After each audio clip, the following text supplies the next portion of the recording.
Ryan Reynolds here from Mint Mobile. With the price of just about everything going up during inflation, we thought we'd bring our prices down. So to help us, we brought in a reverse auctioneer, which is apparently a thing.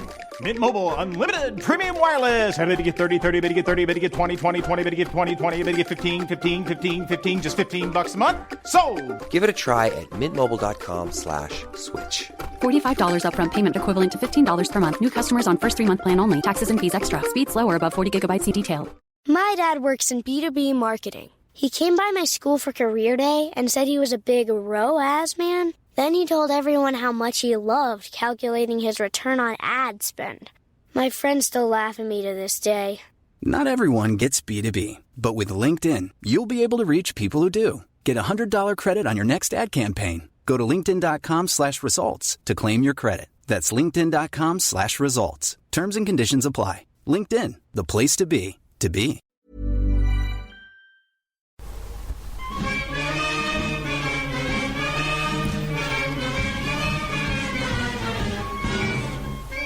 Hello and welcome to this. It is the EggChasers Rugby Podcast, the podcast about rugby. It doesn't take itself or the game too seriously.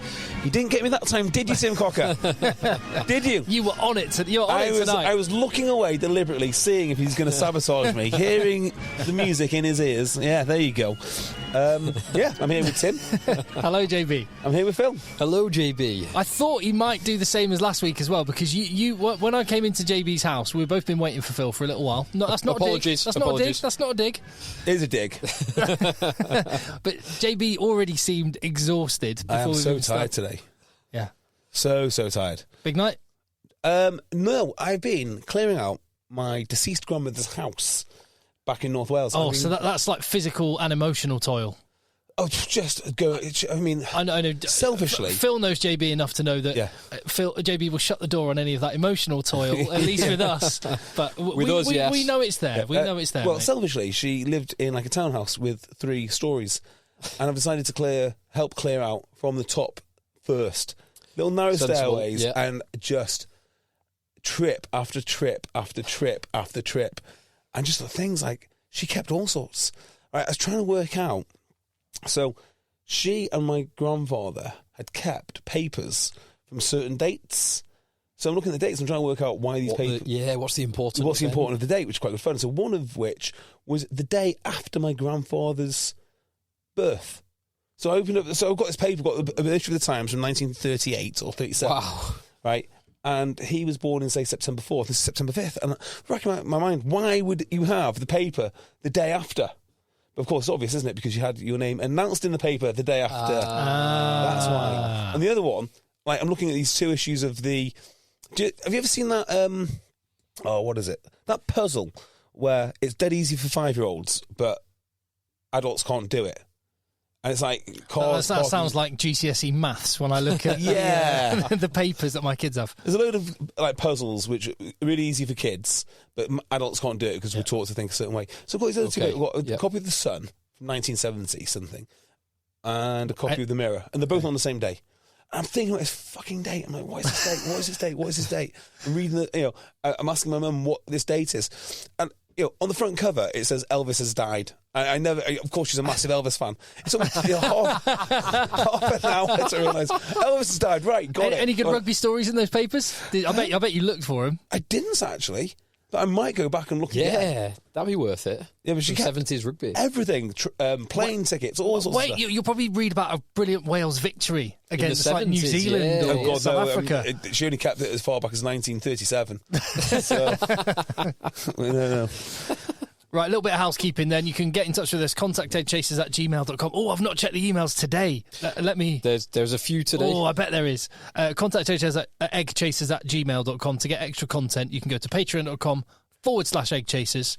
And, there's some good extra content there. And we'll have more coming your way very soon. So, So, there was a big weekend of rugby. I think you could sort of categorise it as mismatches. Yeah. Generally, yes. Well, this was the weekend where they sort of tried to appease World Rugby. This is the the diversity and inclusion weekend, wasn't it? Where the big teams had to face the little teams. Well, it was all tier 1 v tier 1. Yeah, I guess it was. Well, quote unquote tier 1 when it comes to Japan. Kind of. In Japan. Oh, you had Portugal last week, didn't you? Fiji against Ireland. But Fiji against Ireland and South Africa against Wales. No, that's not really two tier 1 teams at the moment. Goodness me. So it felt like they were just sort of getting all these done. These are the last few... The fixtures that no one wanted to see. They should have done these fixtures first week. As almost warm-ups. Yeah. I mean, really, Argentina, France is a good game. Yeah, but even that... So I thought it would be a good game, but it didn't end up being particularly good. I quite enjoyed it, but yeah, you're right. Well, just it wasn't that much of a contest because it was... I mean, France were 29-3 or 29-6 or something up at half-time. Yeah. It was kind of over by half-time. Yeah. That. Australia, Scotland, I mean, that had the potential to be a good game. And I think it was an entertaining... It was a decent game. Second half, so I missed second half was missed fun. The first half, but I don't think I missed much. Second half was quite fun. But it wasn't as competitive as we'd hoped. Scotland fans aside, they're very happy with how one-sided, particularly the second half was. Yeah, they'll be delighted with that performance. Yeah, I just think you want the blood and thunder fixtures, don't you? Yeah. Like All Blacks, All Blacks, France, something like that. South Africa, Ireland. You know, England, Argentina. Yeah, like good matchups. I don't know if that's even possible to do with the calendar and arranging the fixtures the way that they do. Yeah, but it did feel a bit disappointing. I think there's some interesting things going in the game. I think so. Yeah, I think you can learn a few things. Not massive that we need to go into any one game in that much detail, but you can look at some of the. You can look at the trajectory and the depth of teams. I think it's good for that. Positives and negatives. I think there are a few interesting points because we touched on it then. France, Argentina. I think there was a couple of interesting points in that. Unsurprising, interesting points. The BLBRE is a very, very fine player. Very fast. He's so dangerous. So fast. I was thinking about this. Like, what are the most terrifying things in world rugby? And you'd obviously have, being hunted down by Peter Steph Dutoy. Like, you're looking for the ball and he knows on the field, that'd be terrifying. Yeah. A scrimmage against Thomas Dutoy, that's going to be terrifying either side. Any combination of South African players. Chasing a ball, knowing BLBRA, must be horrific. Yeah. No matter how fast you are and you're chasing that ball, he's somewhere. And also, finding yourself on the wrong end of a disagreement with Austin Healey about rugby. You're not coming back from that one, in public as well. Just row back. That's what I would say. If you've got just row back. Well, the BLBRE, he obviously scored his little grubber kick through try, which was taken beautifully, and which Ollie Slightholme replicated quite nicely for lovely finish. Did he score one or two? For his try. But the BLBRE chase from a kick through also led to the Gonzalez yellow card. And that was actually one of the things I wanted to talk about in this game. I thought Luke Pearce is a very good referee, and I thought overall he had a very good game. Do you think this was the wrong decision? So, I think he made 3 errors in the game. Now, it's interesting saying the wrong decision because wrong. You're going to say correct outcome, wrong reason. Yeah. Yes. Yes, exactly that. Can I anticipate why? Go on. You can't knock it into touch. Yes. I mean, that's obvious, isn't it? Yeah. No matter which way is Palmer. So to recap, that would have been an incredible try, by the way. It was the little DuPont nudge over the top. Ramos, Toulouse hive mind coming together. Ramos runs through, gets to it, does a nudge. So 2 kicks, 50 metres. BLBRA had sprinted the whole thing, about to pluck it out the air and put it down.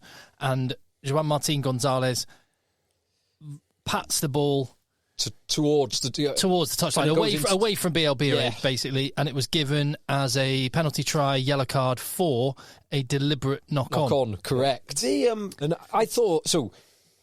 I think Luke Pearce was only half wrong on that one because the hand is facing the France try line as he hits the ball, but the ball does travel backwards from that point. Technically, yes. Which is a momentum law, but it's which kind isn't of, in the law book. I accept. In the law book, it says the ball must go forward off the hand. I wonder if the officials, much like with the forward pass, says.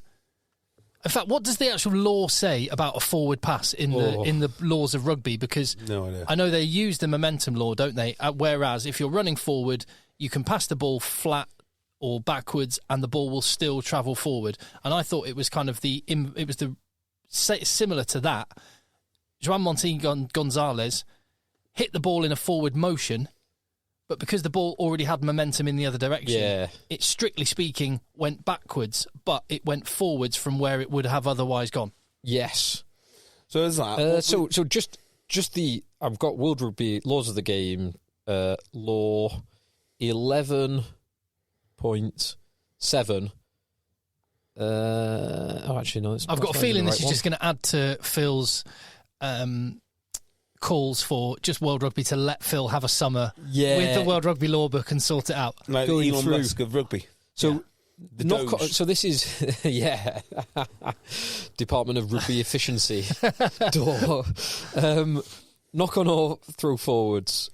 But this doesn't actually have a forward pass into it. It just so on this a throw forward may occur anywhere in the playing area. A player must not intentionally throw or pass the ball forward. So exactly, this is to my point. I think that the officials don't officiate as per the laws of the game that are written down. Yeah, they have their own way of working, which just I'd say it does add fuel to the fire. That the rugby law book is an absolute. Excuse my language, crock of shit. There needs to be there could be definitely sorted out. You can get so much efficiency by rewriting things that are unclear to the way that they're officiated, taking stuff out, like feeding in the scrum, which is just it's not officiated. It's done now. Yeah. It's not officiated, so why have it in there? But or enforce it, Yeah, those are your two options. Law for knocking the ball out of the field of play, it's under the foul play, so 9.7b. A player must not intentionally knock, place, push, or throw the ball with the arm or hand from the playing field. Right. So it didn't matter that it was forwards at all. It was totally irrelevant. Because of that law. Right outcome. It was definitely the right outcome. Yeah. So what were the two other mistakes then? So I thought it's not really a mistake, but I thought the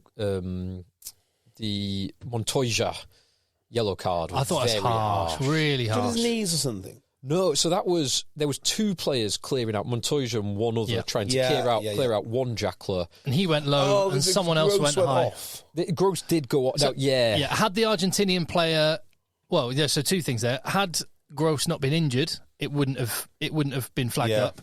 And two, had Montoya just done what he did and no other player was involved, nothing would have happened. Yeah. And if there's no injury, it doesn't get looked at. So I don't totally know what the coaching point would be there. No, I don't either. I think that's one. Yeah, I agree. That's a nonsense one. Because where you've got mitigation on a high tackle, say, dynamic situation, lateral movement or change in height, all those things count, and all that happened.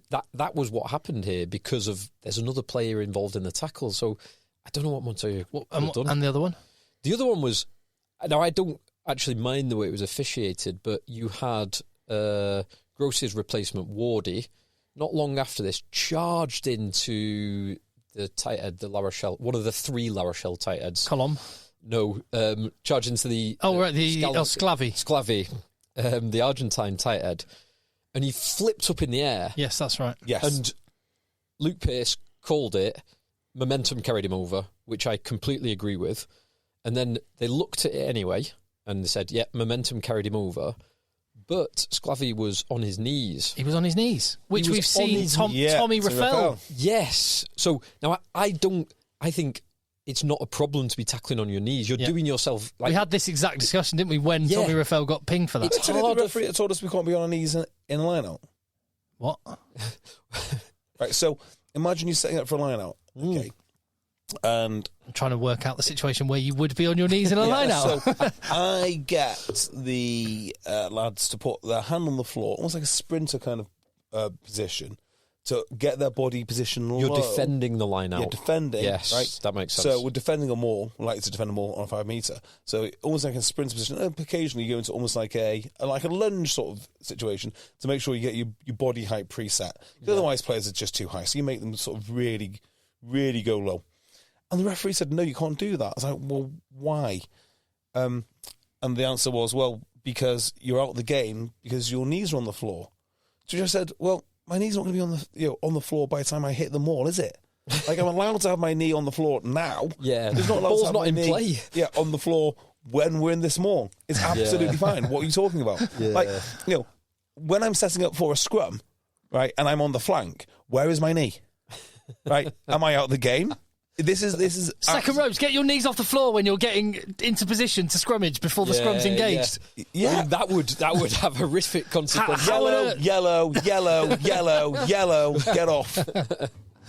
So is your thought that you just want consistency and Tommy Raffel shouldn't have been penalised, or you thought Sclavy actually deserved maybe? No, I think Tommy Raffel probably shouldn't have been penalised, and that was another example where it was only penalised based on the outcome. Yes. If Wardy had... What was the outcome of that? Remind me. Sam Graham, horrific knee injury. That's right. Like season-ending... Yes, correct. Horrific knee injury. So if Wardy had blown his knee out, that would have been looked for. Oh my goodness, you're so right. So I actually think being on your knees, if anything, it's just making tackling a bit harder because you're on the floor. And safer. Maybe safer. Well, let's just go on balance. Very little dynamic force because you're on your knees. You're on your knees. But you are anchored more in the floor, which means you are... You are, but lower tackle height. Yeah, I mean, bending at the waist. You're on your damn knees. I mean, World Rugby and Ross Tucker and people like that will know differently. They'll have the stats, but I still say the jury's out on whether a lower tackle height is safer. Ross Tucker, on some of the data that World Rugby has used, there is the kind of sweet spot. I don't think that's the terminology that they used, but knee level and below is actually more dangerous than thigh up to lower ribs. Yeah. Like that's the fleshy bit. Yeah. Thighs, maybe not the hips. Some of those rugby players' thighs. I'm not sure about that, but yes, you're right. Thighs, buttocks. It's not a bone. Stomach. Yeah. There's no bone there. When the whole high tackle stuff was going on in these Lancashire meetings, which by the way I'm going to start attending again soon, so watch out. Look out for some dynamite content coming to your podcast soon. They were telling, we're looking for the belly tackle. I'm like, are you insane? The belly tackle. The belly tackle. So that would be the sweet spot. Yeah. Below the sternum, above the knees kind of thing. You want to hit someone where it's soft for them because it hurts them more and it's cushioned for you. And I've still not seen the dynamic movement into contact being enforced. I've never, ever heard a ref ever say, you've dipped into contact, therefore you're illegal. That never actually came in, did it? Not? I think it did. France, I'm One sure. sudden dynamic movement, I think it was. I'm sure. It might have come in at the community level, not at the elite level. I don't know. Oh, well, if it has, I've never seen it. You've never seen it? I've never seen it, yes. I've never heard a ref talk about it. I've never seen it. Because it's a ridiculous thing to try and enforce. So because it's so natural to lower your body into contact. So on that Sclavy one, I do want consistency. I don't think tackling from your knees is more dangerous at all. I don't know whether you detected this in your circles. I know there are WhatsApp groups that we're collectively in, but it seems like November generally, but particularly the last 2 weeks, the amount of, and I'll choose my word, I don't want to make it a pejorative, the amount of, I was going to say whinging. I've just said it now. So, the amount of whinging about referees is just gone off the scale. It's off the charts. That, actually. No, not massively. That's good. Maybe I'm having a bit of a whinge there, but none of those things. Yeah. Like the Montoya, I prefer that to be, if it's going to be anything, a penalty only. Yeah. But this is where we are now. The other two, the outcome was absolutely fine. One was the wrong mechanism, but the right outcome. Yeah. And the other was inconsistent, but I think the right outcome. So I'm not really whinging about it. It's just interesting to draw the parallels from other I think what's interesting with the Montoya one, with Scott Barrett this weekend, there was Maru Itoje got done for a neck roll last week, which ruled out the Henry Slade try, which could have been game-changing. Yeah. And all of those, I think, are and the laws and the interpretations that have been brought in to stop the croc roll, neck roll, all that sort of thing. Oh. I think these are all... What have we got there, Jay? Sorry, no, carry on. I'll tell you. I'll tell you that if you want. No, sorry, I'll finish my point. I don't. Very, very, very small CrossFit shorts is what JB's just found. Sorry, carry on. I'll tell you about shorts. Like Sonny Bill Williams size shorts. Anyway, they are all of those incidents and the laws that have come in that referees now, we've made referees' jobs even harder to try and officiate, is all because players have been allowed to be off their feet at rucks. And if you just got players supporting their own body weight, being that little bit higher at a ruck, players wouldn't need to croc roll. They'd have a target to clean up. You noticed in the South Africa game, a lot of South Africans were jackling with their elbows on the floor. Yeah. Sometimes that's enforced, sometimes not. Sometimes it's enforced rigorously. And, there's all sorts of penalties, and the other times, they just don't care. So that's something, because... Really, I would enforce... hands on the floor or elbows on the floor or elbows on the man. On the man, yeah. Or particularly, I've said this loads of times, latching onto the man the tackled man who's on the floor. Instead of trying to move 16 stone, you're trying to shift 32 stone. It's ridiculous that the jackler can hook onto the man on the floor. Yeah. And refs have picked up other things and playing them sensibly. So like the player getting trapped in at the bottom of the ruck, teams were repeatedly, deliberately trapping men in. Refs have got wise to that, and now you're very rarely seeing penalties for that. Yeah. And you'll hear refs saying, "You're holding him in. The ball's free. Place the ball, not against the man. Place it into open space." So the refs have done much better at that. The other thing that I quite like, although long term will be the judge, the penalties given against the guarded players. So box kick through. Players deliberately running like the lazy line across the person who's receiving the ball to block any would-be tacklers. I think that's a very sensible decision. That has eased off slightly, as we thought. That first weekend of November, it was a mess. Nuts. It was a mess. Yeah. But it has eased off. But also, I think teams are realising, I'm not going to give penalties away for it. Yeah. And the one other that's been done very well this time around is actually calling use it and calling 2, 1, and it speeds everything up. Yeah. And I'm not for speeding up ridiculously. 5 seconds is more than enough time when the ball's available. So I'm quite positive about some of the moves, but not all of them. No, fair. And just to conclude that point, the number of times we end up talking and debating things which are just second or third order consequences of something that is against the laws that is not if it's not being enforced. Yes. Yeah. Yes. Do you want to know about these? I just found them. Those tiny Sonny Bill Williams size shorts. They're amazing, aren't they? Do you like this, Phil? They are tiny. I'm trying to work out what the logo is. Can I have a look? Yeah. What 8-year-old boy did you get those from? Right. This company kept on flashing up on my Instagram trading company. On my Instagram, okay? Instagram algorithms are amazing. The number of times I've spoken to my wife Kate and I said, "Where'd you get that Instagram?" Yeah, just they know you better than you know yourself. So these shorts kept on flashing up. Gibraltar Trading Company. The little 3-inch, they call silkies. They are silky. I wasn't going to get them, but then all of a sudden I saw that they do a set with the Royal Marine stripes, which are. I think it's green, yellow, red in some order. Bit of stolen valour while you're working out. No, it was a Christmas present for my mate who was a captain in the Marines. Oh, nice. Right? Okay. So I got him a pair. I thought, well, I'm definitely going to get myself a pair. And then on top of that, I was like, well, there's the third wheel of our trio who like to work out together. So I've got everyone a pair of these. Nice. So I've got the dark camo ones. Anyway, I emailed the guy. And I said, look, I'm going to buy 3 pairs, small business. Hopefully they'll give us a discount. He offered him to give me them for free because he listens to the podcast. Hey, no way. And I said, no, I will never take a freebie from a small business because I'm such a great guy. Well done. Such a great guy. But I will take a 10% discount, so done. And so the name is, I'll read it again, Stay Wavy. Is that's the name of the brand? No, it's called the Gibraltar Trading Company, which is actually owned by an ex-Royal Marine. Well, the thing is, I'd be perfectly happy to take a pair if you want to send me and Phil a pair because that mention alone will have got him more business than we would have spent. Because they are, in fact, they're so small you can't really wear boxes underneath them because your boxes stick out the top and out the middle. Have they got a lining? Yeah, so they're designed to wear. These freshly washed. I'm not holding ones that have been used in anger. They're that small. I'm not sure that's not the only thing that extra large. I'm sure that's I'm not so certain that's not the only thing that pops out the bottom. No, they were designed for that, designed explicitly for that, and also it's like 30 different shades of camouflage. And I love wearing camouflage because basic special forces at this point. Yeah, I love my. I have some very, very short, red ones, as short as that running shorts. I've got a few pairs of 5 centimeters. That'd be like. That'll be 2-inch. That is that short. It is very short. It's like lovely though. It's kind of Alan Partridge short. If you remember, I'm Alan Partridge when he wears the underpant lining has perished. Those shorts. It's that short. Yes, I love running in super, super short shorts. Well, I'm a bit too fat to wear these toppers at the moment, so need to slim down after Christmas. After Christmas, bulking phase now. I am definitely bulking at the moment. There's no two like, God, I'm fat. Back into the rugby then. Yes.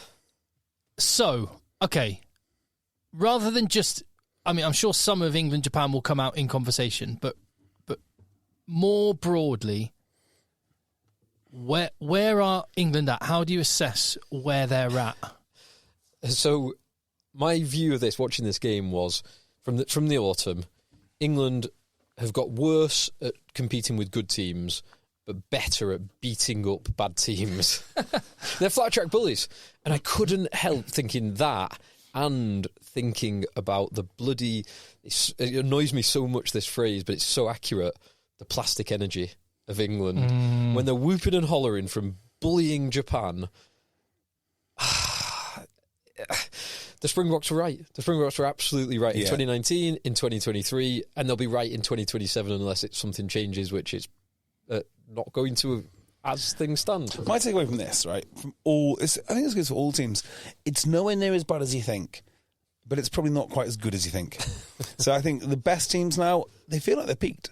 I don't feel Ireland are going to get any better. I don't think South Africa are going to get any better. I feel that both those teams are kind of as good as they're going to get ever, because they're monumentally good teams. I think they will decline. I think the most disappointing teams of the autumn, Wales, they're going to get better. I'm not worried about them. I'm worried about Welsh rugby in general, but I'm not worried about that group of players, oddly, or the management. And I think same for England too. I think England are not far away from being a good team, about 5% off.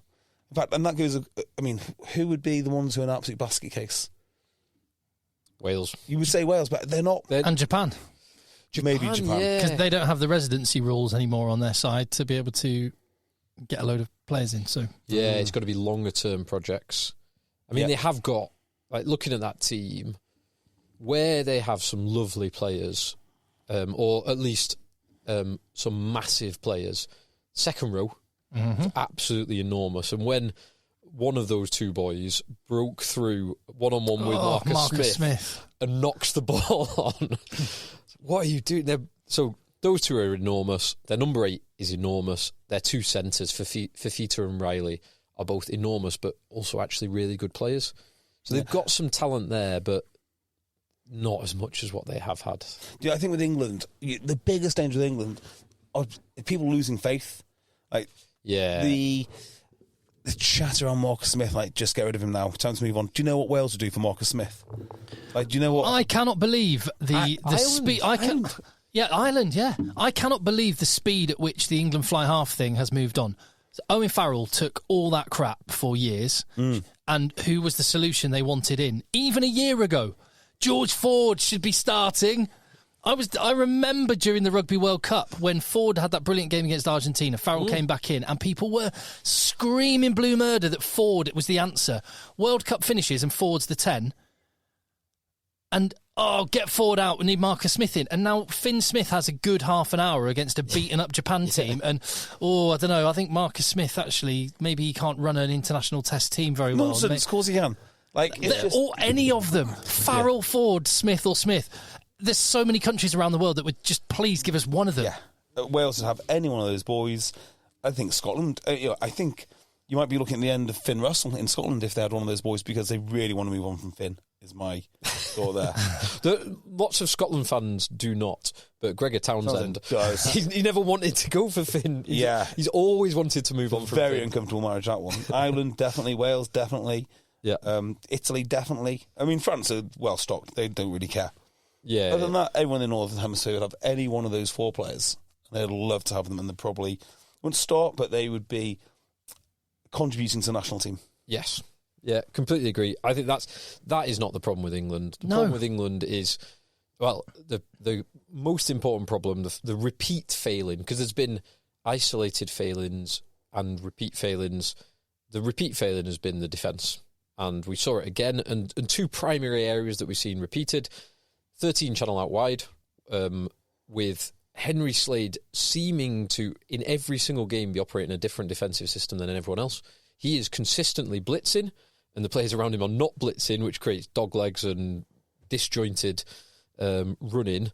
And I don't know who's right and who's wrong. I know Henry Slade is right every single time, and he's looking around like, guys, you're leaving me every single time I'm blitzing when I'm supposed to be blitzing, and no one else is. Did you hear Marcus Smith after the game? No. Now, obviously, these players are very well media trained and don't give too much away. So, Silly Marcus Smith, by the way. I've never heard Marcus Smith say a single controversial thing. No. He didn't say anything controversial. Oh. This is me reading between lines. Interesting. Marcus Smith was asked about the defence, and he said he knows... Well, so he said a few things, but I thought it was very revealing.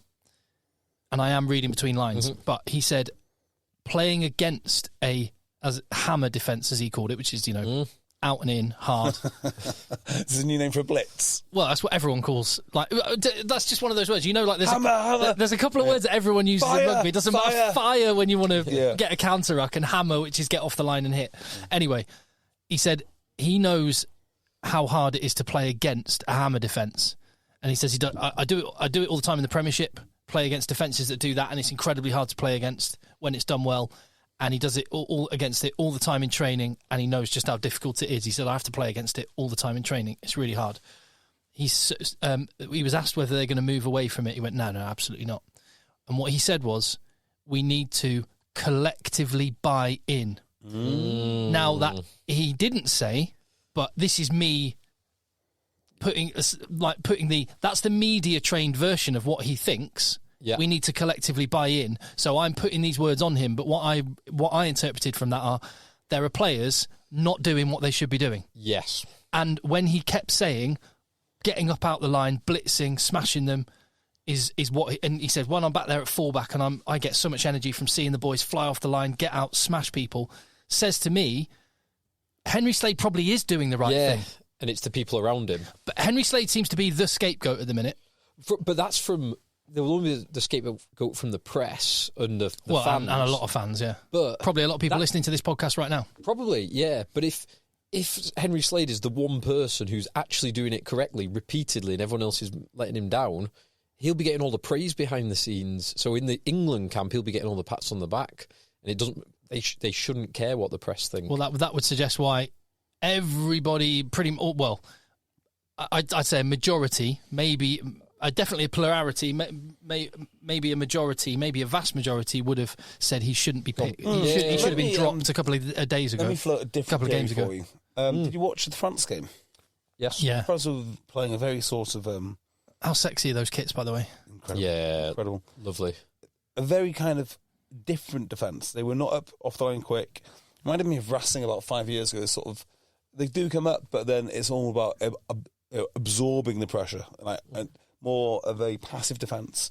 And I just wonder if England are copying the Springboks from effectively the World Cup. They've even got the bloody Springboks defence coach who has recently left, but he's still there, isn't he? Apparently he's on gardening leave, and they won't let him he's working remotely, allegedly. He was only on like 12 months' notice, so he's been put to code game tape. But anyway, doing stuff, right? Yeah. So, well, if that is the case, they're just taking the World Cup winning defence. Is there not a chance that everyone's put all of their resources to trying to beat that? Are they not fighting the last war? And everyone else needs to go, right, okay, that is what worked. Here are a set of tools which can defeat it. We need a set of tools to defeat the set of tools. You've just described rugby, though, haven't you? Yeah, that's just the way. That's just rugby. That's how it goes. Yeah, but if England are behind the curve, behind the curve, yeah. I do think it is slightly different from that because not every team plays the same way in attack, and don't ask me who the blitz is going to be good against and who it's going to be bad against. But it will be successful against some teams, it will be worse against other teams, but if it's done badly and inconsistently, it will be bad against everyone. Yeah. I tell you who it's very consistent, very good against is Wales. And I mean, did you watch the Wales attack? I did. Jesus Christ. I mean... One out run, boot it. But they look scared. They look really, really scared. Because as soon as you stop coming on to that ball with pace, you're standing still. And then you've got time to think about what's happening. Like, every time they received the ball, there was no pace on it, and you're running at South Africans. I mean, and even South Africa would struggle if you're playing with enthusiasm and you're trying to get over the line. Even they will eventually go backwards. But to stand still to receive that ball, I could feel the pain. And like, the one, when I knew they were physically scared, was when Derry Lake tried a chip and chase. I was like, oh no. Oh God. But that's just where there were some good kicks from forwards this weekend. Harry Wilson did a brilliant one for Australia. Mm-hmm. Rob Valentini with a hack through. That one not so good. Not so good, that one. I mean, it was awful, wasn't it? Watching your hooker run sideways, like your better ball carrier. One of your better ball carriers. He had a good game, to be fair. Him and Jack Morgan and James Botham were pretty heroic. A lot of them had good games, but they're just not big enough, are they? No. But I think they'll get somewhere. I think they'll turn into a respectable team sooner rather than later. There are some lads who just are not good enough for international rugby. Chris Chunza is not good enough for international rugby.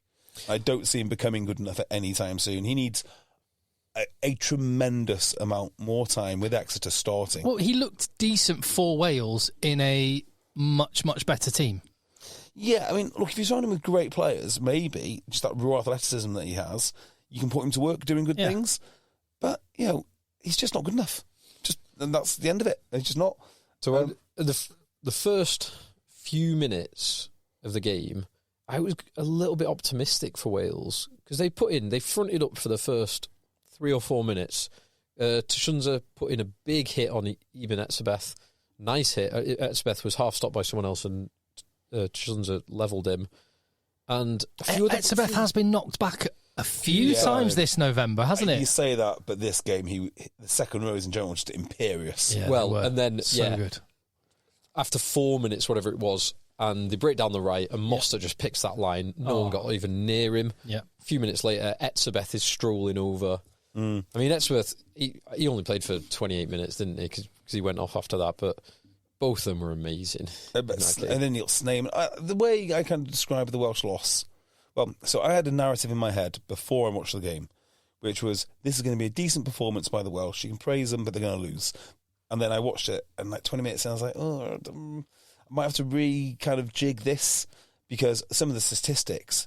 the 20-minute stats when they came up. Wales metres made 37. Yeah, that's the one. South Africa 270. Yeah. And then Wales one. tackles missed 15. South Africa tackles made 16. It's just insane. Yeah, and then the scrum started happening, and when Archie Griffin got hooked. Thomas Dutoy, just you can imagine him down there in the scrum, like on the wrong side, is upset against his club teammate. He's probably going, "I'm sorry, Archie." Pop.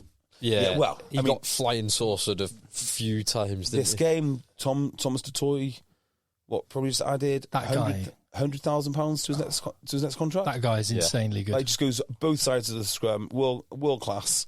Is he world class, or did he just beat up an inexperienced prop? I don't know. I think by 2027 he is going to be the starting tight head prop for the Box. So he's world class. I mean, depends how good. They'll go low. I think he's going to be ahead of Malherbe.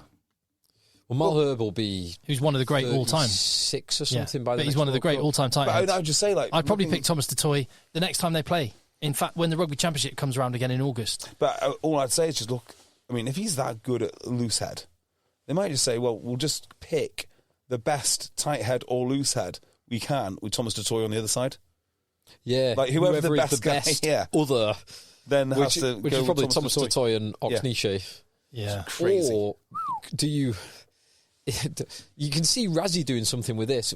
If you've got Thomas Dutoy on the bench covering both sides of prop, you can carry an extra whatever you want, an extra second row or an extra back row. You could have 3 back rows. You could have a 7-1 split, but have like 4 back rows and 2 second rows. Yeah, you can have some enormous boys coming on. And I actually think the bomb squad thing is a little bit overrated now. So obviously they are amazing, but I think the way you beat the bomb squad is not to make any substitutions, because what happens, I think I've noticed, is they come on, but they take time to warm up. They don't make an instant impact. So you then counter with your guys, but they take time to warm up, and then you've got two sets of guys which are sort of warming into the game in their own way, but the Boks are just better. If you're going to defeat the bomb squad, I think you need to go full out with your existing team for 80 minutes.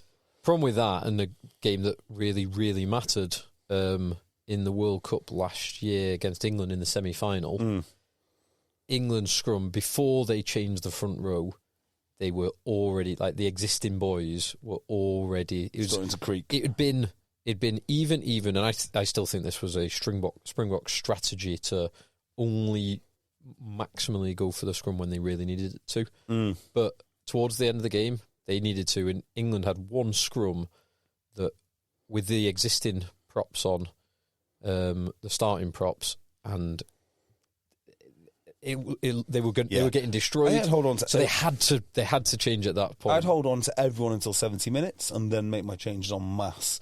So yeah, that's how I'd go about doing it. I think Archie Griffin, a brutal substitution. 36 minutes. He had to be taken off. Yeah, I mean, that is the life of a young prop. You can be dominant against... Who did he play really well against? Was it Australia? He played very well. Yeah, he was solid.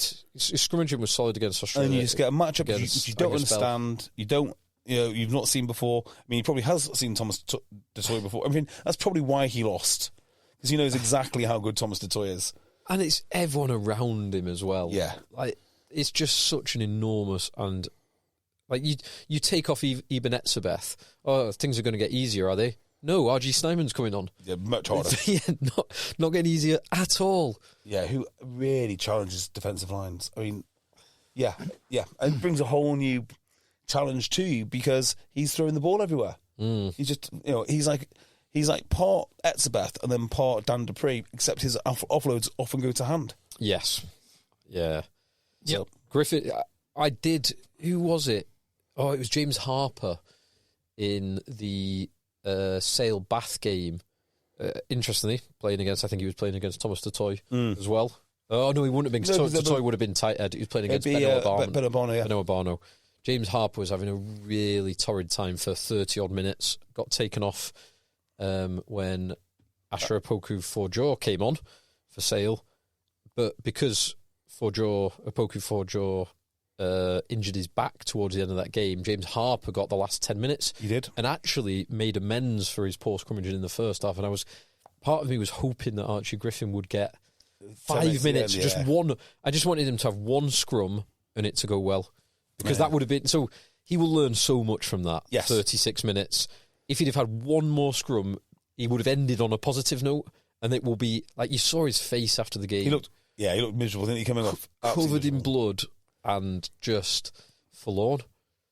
I mean, I watched grassroots rugby. I watched Manchester Spartans versus Congleton. Did you? At the Red Wreck near me on Saturday. I only watched the first half, and it was... there were some forlorn-looking boys out there. It was... I don't know what Congleton team, seconds, thirds, but it was torrential rain, very high wind. We had our games cancelled this week. Yep. We couldn't play we couldn't play at Aspel. And our pitches are under a lot of water at the moment, as they always are at this time of year, and we couldn't get a 3G. So I think we're moving to next week, and we're going to play at Burnage, because Burnage 2s and 1s are away. So, and then Burnage, did they play? No, Burnage didn't play. Broughton Park played, and they lost their cup semi-final against a team from the league below. Wow. So Warrington are through to the final. So Warrington are a good team, though, aren't they? No, not anymore. Oh, are they not? I think they always used to be. They were good, and then just numbers collapsed. And actually, something I'll talk about later, collapsing numbers again. And the other one was West Park, who are in our league, top of the league, undefeated, took down Widnes, who got out of our league and are promoted and are doing pretty well in the league above. West Park, led by Paul Arnold, beat them. And beat them comfortably. Nice, that's a good result. So they did not see that coming. Just around the grounds, Richmond are now top of National League One. Are they? Rams lost and Richmond beat Sedgley Park. Sedgley Park, yeah, 20-something 6. Richmond up in the northwest, or Sedgley down? No, Richmond, West London, Twickenham. London. National One. Yeah, sorry, did Sedgley travel there? Oh, sorry. Sedgley travelled there, yeah. Sedgley went away to Richmond. Long old bus journey back, that. Yeah. It is, isn't it? Just the dream team of the year has been announced. Have you seen it? I have seen it. No. Okay. I'd just be interested to know what you think. This dream team of the year based only on internationals, only for this 12 months. Only on internationals, only in the year of 2024. Okay. So can I guess a few characters? So loose head prop. Oxenche. Oxenche indeed. Hooker. Malvaka. That would have been a shout. I personally would have gone for Cody Taylor. It's Malcolm Marks, who was very good as well. Okay. Tight head prop. Well, we've just been singing the praise of Thomas Dutoy. I can't go anywhere else but Thomas Dutoy. I don't think he's played that many games. Yeah, he's not played that many games. And Malherbe has been injured a lot, so it's not a South African. Would it be not Tamani Williams because he's a loose head, but the other guy? Who's the guy on the other side? Tyrell Lomax? No, that doesn't feel right to me. No, not him. You're thinking of Ethan de Groot. Yes, I am. He's a loose head prop. And he was on the naughty step for a few weeks. We still don't know what he did. But he played. Yes, he was, wasn't he? But he played on. Okay. Willie Antonio. It's Tyrell Lomax. Oh, all right. Okay.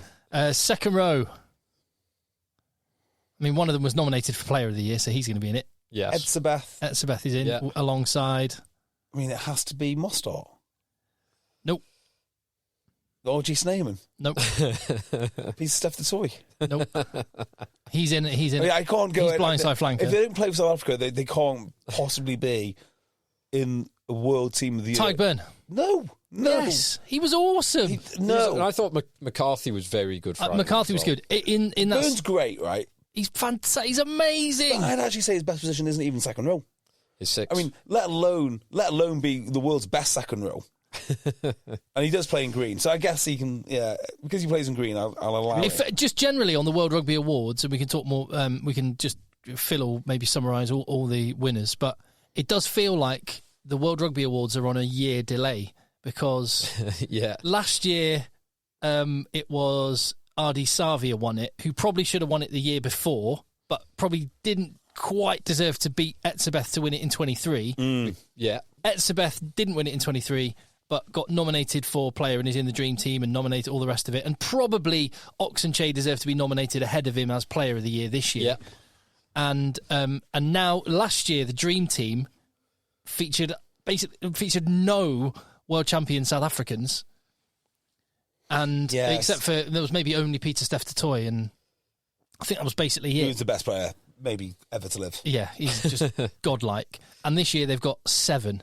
So you got in a 15. So second row, Tyke Byrne. So that's your front 5. And Tyke Byrne, by the way, has had an amazing year, brilliant in the Six Nations and in that series in South Africa. But if you must have Peter Steph Toy in this team, right? Yes, he's blindside. So why is he not the second row and Tyke Byrne not the 6? Because Peter Steph Toy plays South African 7. Whatever. Anyway, number 8. Ollie Sver. No. I mean, the player that's got 8 was also nominated for Player of the Year. Doris? Correct. The other flanker, this is probably one of 2 positions out of the 15 where I'm like, I good player, but really? Ben Earl? No. I think Ben Earl would have been more deserving of this player. No Frenchman yet. I wouldn't say that to his face though. No Frenchman. No. That's ridiculous. No Frenchman in the whole thing. No Frenchman in the whole team. I don't know who's flanker. It's Pablo Matera. Nah, I mean, he had a decent rugby championship, but they did beat South Africa and New Zealand. Yeah, he's a very good player. I mean, I thought Oviedo's been better than Matera. Oviedo's been excellent, actually. I think he's been better than Matera. I think Earl's been better than Matera. I think who's the also? I just think Josh van der Vleer's been better than Matera, in my humble opinion. Yeah. Matera's had better previous years. Would be my other one. Yeah, he's not stood out this year by his standards. And when you think about and we'll come to the back line now, because when I think about the Argentina back line, I think that's the reason that they've beaten South Africa, New Zealand and Australia, their backline's been unreal this year. Brilliant. Scrum half. I have. Jameson Gibson Park at 9. Cool, yep. The centres are the two South African centres, Dialende and Creel, both fantastic. Yep. Yeah. Shout for Chocobares, who's been so good. Yeah, and shout out for Gail Fickou, who I watched this weekend Gail again. Fickou is amazing. Who's just... So, watching this weekend, and he's just such a classy all-round player. Yeah. And I watched the try of the year from World Rugby, which is Le Garrec's try against England. Such a good try. Which was started by a Fickou break. Yeah. Now, I don't know where he plays, like, in this team, but I'd have to find a place for Juan Cruz Malia somewhere. He would have been my fullback, no question. And to that point, Argentina have had an amazing year, and Chocobares and Malia have been incredible this year. Yeah. But Malia, I would have put Will Jordan on the wing instead of James Lowe and put Malia at fullback. But James Lowe in the team. James Lowe, Cheslin Colby and Will Jordan. Yeah, I think that's some... Colby had to be in there. Yeah. I think probably Will Jordan had to be in there because his try scoring rate is absolutely phenomenal. Damien McKenzie's the fly half. Yeah, again, I couldn't really put my finger on who would be a fly half. I wouldn't have him. No. I'd have...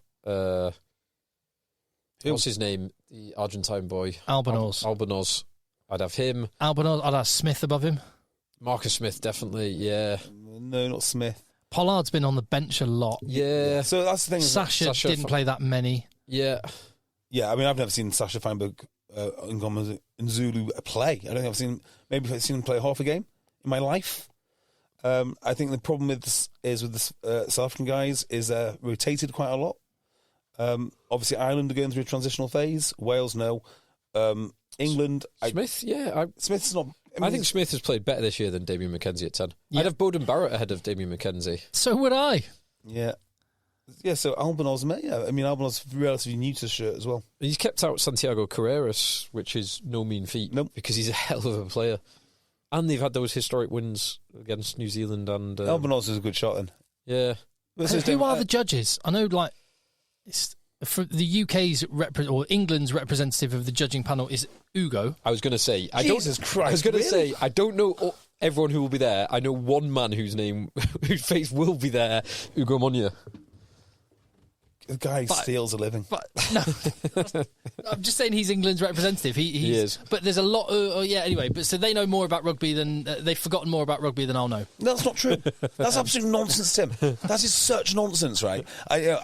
One of the things which really annoys me about rugby is when they get together these boards of the good and the great, and they do it to browbeat people. I remember when they were going through some of the law changes, and people would say with a straight face, and I'd say with a straight face back, but they'd say, "What? So you think you know more than Wayne Barnes and Conrad Smith?" And because they wanted to bring their tackle height down. I was like, "Yeah, I think I absolutely do, because I've dedicated 20 years of my life to watching this every single week, hours and hours and hours and hours and hours. Not just at, the highest level game, but across the community game. I train it. Yeah, I do. I know miles more than them. Miles, because it's my job not just to play it, but to watch it. So yes, I do, comfortably. Nonsense. So, and what are the other awards? Other awards of note. I'm not going to go through the women's awards. I'm sure there's plenty of pods that will do that, but I am not. Coach of the Year went to Jérôme Daré, who's the French Sevens coach. Oh, okay, fine. Okay. Yeah, fine. I think that's particularly considering French Sevens have done nothing for a long period of time, a very long period of time. Yeah. Won their first ever series event trophies this year, as well as the Olympic French team will do anything ever again. Maybe if Dupont decides to play in the next Olympics. Yeah, I'm not. If Dupont decides he wants another Olympic gold, I say congratulations to that man. Enjoy it now, because you're never getting any more awards. You're not winning any more Sevens series tournaments or Olympics or anything for that matter. Dupont got Sevens Player of the Year. He should have got Coach of the Year as well. Can I say I kind of love that. Mainly because there are sections of the internet which are going to melt. Melt down over that. There are people. It is remarkable what he managed to do going from 15s to 7s, but there will be better 7s players. I did think that, and now I'm in two minds of it. No, it's remarkable. No. Is it though, Tim? Yeah. He's the best player on the planet. Like, isn't this like one of the most predictable things? Because we were led to believe, right, for the longest time, because sevens is hiving itself off, and there are people out there, bless them, who love their sevens, and they try and tell you that, it's a different type of game. The athletes are different. To a degree, it's true, right? Until you get Dupont, and it is remarkable. The guy's a freak. Yeah, he's remarkable, but it's not remarkable that he won a game of sevens. Yeah, I mean, it just shows. It does just show how remarkable he is. Yeah, that's what it proves. That's what. Yeah, proving. No one's ever doubted that he's an amazing player. But I just think, saying that it's incredible that he won the sevens, no, actually, it was entirely predictable with hindsight. Yeah, because he is. Yeah, so. He fits all the characteristics for a seven players in terms of his weight, for example. He's 80-something kg, which is about right for a sevens player. Despite being a halfback, he's always one of the fastest and the strongest players on the pitch. And he has phenomenal distribution, kicking skills, vision. Just everything is off the charts. Yeah, if you're a sevens player and you're absolutely amazing and you have all of those skills, which Phil's just mentioned there, in abundance, guess what? You're not a sevens player. You're a 15s player. Like, sevens is not where the best players go. Do you see the rest of the French team? It wasn't good. With the exception of the Fijians, who probably do take some of their best players. Nobody uses their best players. Nobody. Well, a fine example of that is Argentina, whose two wingers that started against France were the two wingers that were their 7 stars, and now they've graduated to the 15s team. Yes. Yeah. Yeah. Well, they didn't graduate. They just realised they were good. If they weren't any good, they wouldn't have gone to 15s. But the most remarkable thing for Dupont in that final was he came off the bench and basically won the game. Like, he turned the game. Fiji would have won that without Dupont there. They were winning in the first half. They would have won at a canter. Yeah, they would have without done. Dupont. They would have done. Yeah. So it just highlights just how remarkable he is. Yeah. So he got Sevens Player of the Year. International. Men's 15 try of the year, mentioned it before, the Nolan LeGarrette, beautiful amazing coast-to-coast try against England. Breakthrough player of the year, have you seen this? Wallace Satiti, surely? Correct. Yeah. Awesome. Satiti. And that's... Team of the year? Oh, not seen that. Maybe it's not been announced yet, I don't know. Might not. Oh, do you remember our time, 2018, at the Monaco Awards? We can imagine what's going on now. Yes. In the club. You can. Do you remember Sia Khaleesi, Peter Armani, and... Banner was there dancing? Standing on tables. Yeah. And there were some players... Who was the player who was out the front? Was it Finn Russell? I think it was Finn Russell. You're getting your years mixed up. So 2017. The year before that, the Scottish team were there, and they just... Did we go to... we went to 2. You boys went to 2, I went to 1. Yeah. So we went... one that Phil didn't go to, we went to the upstairs do. So they had the after party upstairs, not downstairs, right? And the upstairs do is loads of free drinks. So it was free champagne at the bar. It was just free drinks. It was loose. The second year, it was drinks tokens, and it was downstairs. And that's when we ended up chatting to Ryan Crotty for a long time. Ryan Crotty. Yeah. There were drinks tokens being just given out like confetti, though. Yeah, it might as well have been free drinks. I won't go into that actually, but And I'm just going to repeat that story. That was the year 2018 was when Aaron Smith. You interrupted a conversation between Aaron Smith and Faf de Klerk to get a picture. And then you cropped Aaron Smith out of it. It was me and Faf. And Faf was at sale at times, so I knew him fairly well. So, we'll just have a quick picture. And then Aaron Smith jumped in, cropped out, go away. Not interested. That was where. So Aaron Smith and Faf de Klerk were having a chat on one side, and Malcolm Marks and Ken Owens were having a chat. Yeah. It was crazy, wasn't it? Yeah. Absolutely crazy. Peter O'Mahony dancing with Khaleesi and Brian Habana. One of the guys who I couldn't believe how big he was Rico Ioane. Huge man. Huge hands. Absolutely massive.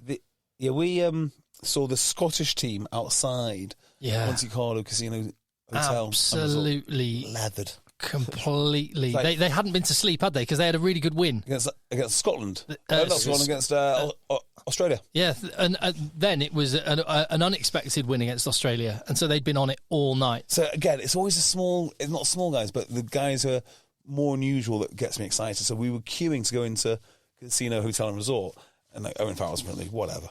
And then Blaine Scully shows up. It's Blaine Scully, Tim. It's Blaine Scully. He's one of the judges. Yeah, well, he's contributed so much to American rugby and rugby in general. That was exciting. Seeing, oh my word, seeing Cudmore in the flesh. What a specimen. Unreal. So yeah, you see some really cool people there. Ugo Monye refusing to do an interview with us. Just point blank refusing. In fact, giving us a cold shoulder and then refusing an interview. Well, I don't remember that, but I remember getting. I do. I remember getting Eddie Jones that time. So we got Eddie. And that was the year before. Oh, I'm sorry. It all blurs into one. Yeah, you got Bowden Barrett. We got Bowden Barrett, Rico Ioane, Eddie Jones. Yeah, Rico. Who's the other one? Oh, we had the miserable Australians. Oh, we had. They were so severe. We got Sia Khaleesi. That was the year. That was 2018. That was when I was there. Cool. We had, because we were out on the balcony, we had Sia Khaleesi and Jamie Roberts. Did we have someone else out on the balcony? Ryan Reynolds here for, I guess, my 100th Mint commercial. No, don't. No. I mean, honestly, when I started this, I thought I only have to do like 4 of these. I mean, it's unlimited premium wireless for $15 a month. How are there still people paying 2 or 3 times that much? I'm sorry, I shouldn't be victim blaming here. Give it a try at mintmobile.com/switch. Whenever you're ready. $45 upfront payment equivalent to $15 per month. New customers on first 3-month plan only. Taxes and fees extra. Speed slower above 40 gigabytes. See details. Hi, this is Jonathan Fields, host of The Good Life Project, where each week I talk to listeners about investing in their future by increasing their own vitality. But when it comes to those financial goals, whether it be saving for a home renovation, growing your child's college fund, or travel, life can make it difficult to stay the course. By working with a dedicated Merrill advisor, you get a personalized plan and a clear path forward. Having the bull at your back helps your whole financial life move with you. So when your plans change, Merrill's with you every step of the way. Go to ml.com/bullish to learn more. Merrill, a Bank of America company. What would you like the power to do? Investing involves risk. Merrill Lynch, Pierce, Fenner & Smith Incorporated, registered broker-dealer, registered investment advisor, member SIPC. But then inside we had Doddy Way. Oh, yeah. And we had, what's his name? The hooker, Scott Moore. Scott Moore, miserable. He was bloody miserable. I mean, they'd just been battered by Scotland. Yeah. Do you know who's good? Angus Gardner, remember? Angus Gardner, yeah. He got referee of the year. Who was referee of the year this year? Not seen it. I would guess Nika Amashikeli. Oh, that's a good shout. Yeah, he's been very good. It's not been great. Ben Whitehead or Ben Whitehouse. Whitehouse. Not him. Hey, I was chatting to a referee this week, and I was on a podcast with her. Holly Davison? I did 2 Locks and a Cox podcast with Chris Bentley and Sarah Cox.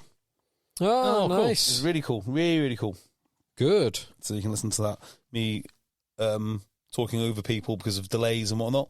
Yeah, very, very, very, very enjoyable. I don't think it has been announced yet. Okay, fine. So just before we move on. Yeah. From Matt Carley, by the way, might be my shout for referee of the year. Matt Carley, interesting. Yeah. So I think it is. I heard this from 2 Locks and a Cox podcast, right? There is a club, and they play another club down. I want to say it's South Molton or someone like that, and they do it every single year, and they ride their bikes from one club to another, and there are pubs on the way which you stop off on, but the rules are the bike can be no more than £15. And there's a big group of them, and they'll do the game, and then they'll go from one pub to £15. Doesn't have to buy it for less than £15. 1.5, yeah, 1.5. Yeah, I was going to say, I was just checking you didn't mean weight. Like £15 would be a very light bike. Yeah. And then I guess at the end of the day, you throw it in the hedge, and then you get it back out of the hedge the day after that. Straight in the canal. Straight in the canal, just like our Secret Santa gifts. Straight in the canal. Excellent. Yeah, referee's not announced from what I can find. No, fair enough. I did want to talk about one other yellow card. I thought the Prendergast yellow card was harsh. See, this is exactly what I mean when I said, Phil, because I'm completely with you. I thought it was harsh, but I'm not joking. And I've seen people say red. So many people saying red, and I think to the point that I think we're in the minority, which makes me get. Sometimes I watch the game and I see what people say, and I go, I don't recognise this anymore. Yeah. And that was one of those occasions I was going, that's not malicious. He's trying to get out of the way. I got the impression he's trying to get out of the way of the guy, not, I'm going to chuck my shoulder straight at your chin. Prendergast's about 8 stone. Yeah. Ben Kay did use the phrase, done that deliberately. Yeah. In which I thought he was trying to do 2 things. One, get out of the way. When he realised he couldn't get out of the way, he was trying to protect himself. Yeah. He was trying to make a small target, and he turned his back and he ended up on the floor. And he was backing out of it as well. So I would have been absolutely fine with that being nothing rugby incident. The majority of the pundits, I think, because I did check this, and the ones on Virgin Media, which were covering the Irish broadcast, Ian Madigan, Alan Quinlan, they were all saying should have been red. Wow. Ben Kay was saying it should have been red. I don't get it. No, because it's so. One of the things I remember, Freddie Stewart got a red card 3 years ago, 2-3 years ago for England, and it was a not too dissimilar situation. Yes, that's right. And one of the reasons for mitigation that was offered up was it can't be shot to the head if it's not a tackle, and it wasn't a tackle. Freddie Stewart was trying to get out of the way. And I think that's applicable here. He wasn't trying to make a tackle. The guy's already in touch. He's trying to protect himself and get out of the way. And in doing so, there has been, from his perspective, a passive, because he's falling away, contact with the head. So I would have given that a rugby incident. Piecing together a few things you've said about officiating decisions, I think I might have said this last week, but I'll just reiterate it again. The incentive is there. Your point. Show me the incentive. I'll show you the behaviour. Mm-hmm. The incentive exists to appeal and to roll around on the floor. It does, yeah. The incentive, because if you make a meal of it, it gets looked at. It gets looked at, and if there's a perception that someone's hurt as a result of something, then there seems to be this absolute bloodthirsty desire to, someone's hurt, we need to find someone to blame. Yes. Do something. Yeah. So I'm with you there. I thought on that game, Prendergast is an interesting player. So he had a terrible first 20 minutes. Yeah. Not least of all because he got a yellow card and spent 10 of the first 20 minutes off. But in that first period, he missed touch from a penalty. He kicked straight into touch from outside his 22, and he got caught with the ball, not giving the pass at least twice. Mm. But then after that, he grew into the game, and I thought some of his passing, some of the range of passing and the deception, the little show. Yeah. There's so many reasons why the Sexton comparison is an absolutely just one. Firstly, his arms don't fit the shirt. Yes, yeah. he needs to work on his shoulders, traps, biceps, triceps, all of that. But more than that, well, the Irish attack suddenly looked like it had those layers and that deception like you talked about with him. And this is not to criticise Jack Crowley, who's actually done a brilliant job this year. And that would be another player we should have mentioned as a potential 10 of the year. I put him above Damien McKenzie. They won a Six Nations with him at the helm. They won a game in Durban against South Africa. Anyway, and how late he leads it, how brave he is taking it right to the line. And his distribution, his passing. And I'd say the same about Finn Smith today. Just so silky. Yeah. Yeah, no, that's a good shout. So it was interesting seeing Ireland rejig their back line. So at one point they had Caelan Doris in the centre and Conor Murray on the wing because of injuries in the back line. So they're a little bit thin because of injuries in this game. It did also, I thought this highlighted their probably biggest area of weakness, which is backup loose head props. Massive. So Porter, who's done everything that could be asked of him, he plays phenomenally well and has done again this year. He played again this game, which he didn't need to play. They've got another game next weekend as well. Cian Healy is probably the first choice backup, and he's 100 years old. Mm-hmm. And the second choice backup is Thomas O'Toole, who is a tight head prop moving across. So that's an area of weakness for Ireland. Big time. They need someone close to Porter's Jack caliber. Boyle was named in the squad as one of those apprentice-type players, but I think he's injured, and I know Leinster have got a young lad called Milne as well, but they desperately need these guys to come through. Yeah. In the way that Gus Gus McCarthy came through and had a really good game at hooker. Yeah, he did. He played very, very well. And Izu Chukwu, who played that guy, he's 6. He's got an engine, that guy. Yeah. And some wheels. Yeah. Like he's him a big, strong boy as well. Your boy Cube was playing well till he got injured. Yeah, he did. He's unfortunate that James Lowe and Matt Hansen have both been playing so well. And their distributing skills are better, but distributing and kicking skills are better than his, so he suits the setup and the system. He is a bit unlucky that because he's playing as good a rugby. He was best winger in the world at 2018. He was, yeah. He was playing as good a rugby as he's played since 2018. Maybe not quite as good, but the best he's played since. So a bit of a shame for him that he'll now only be third choice. We've only got one game left, and it could have been the one reason why I kind of wished Australia could have won is purely selfishly because then it would have been a Grand Slam potential for Australia against Ireland. I don't really like the term Grand Slam for that because it's kind of what South Africa and New Zealand just do every year. So it does feel a bit ridiculous to call it a Grand Slam. Yeah. Did you see any of Italy versus New Zealand? Cracker of a game. Defensively for Italy, like New Zealand was so wasteful, so inaccurate. What was the score? It was 29-11 in the end, but that was right up until maybe 10 minutes from the end. And Italy Bowden Barrett scored in the 81st minute. So it would have been 11-22. And before that, there was it was 20 points to 11, I think, or something like that, or it was around about that score. And Italy were knocking on the door for a good solid 5 or 10 minutes and just could not punch it in. Menoncello, though, is a proper player. But the centre combination is ace. Menoncello and Brex. Yeah, so good. Ioane and Capiosa are excellent. Ioane's covering tackle on Will Jordan. Double tackle, Jordan, and then he got up and hit Satiti. Yeah, that was superb. And I did Italy. So New Zealand had the 2 yellow cards, the Scott Barrett and the Lynette Brown. Yeah.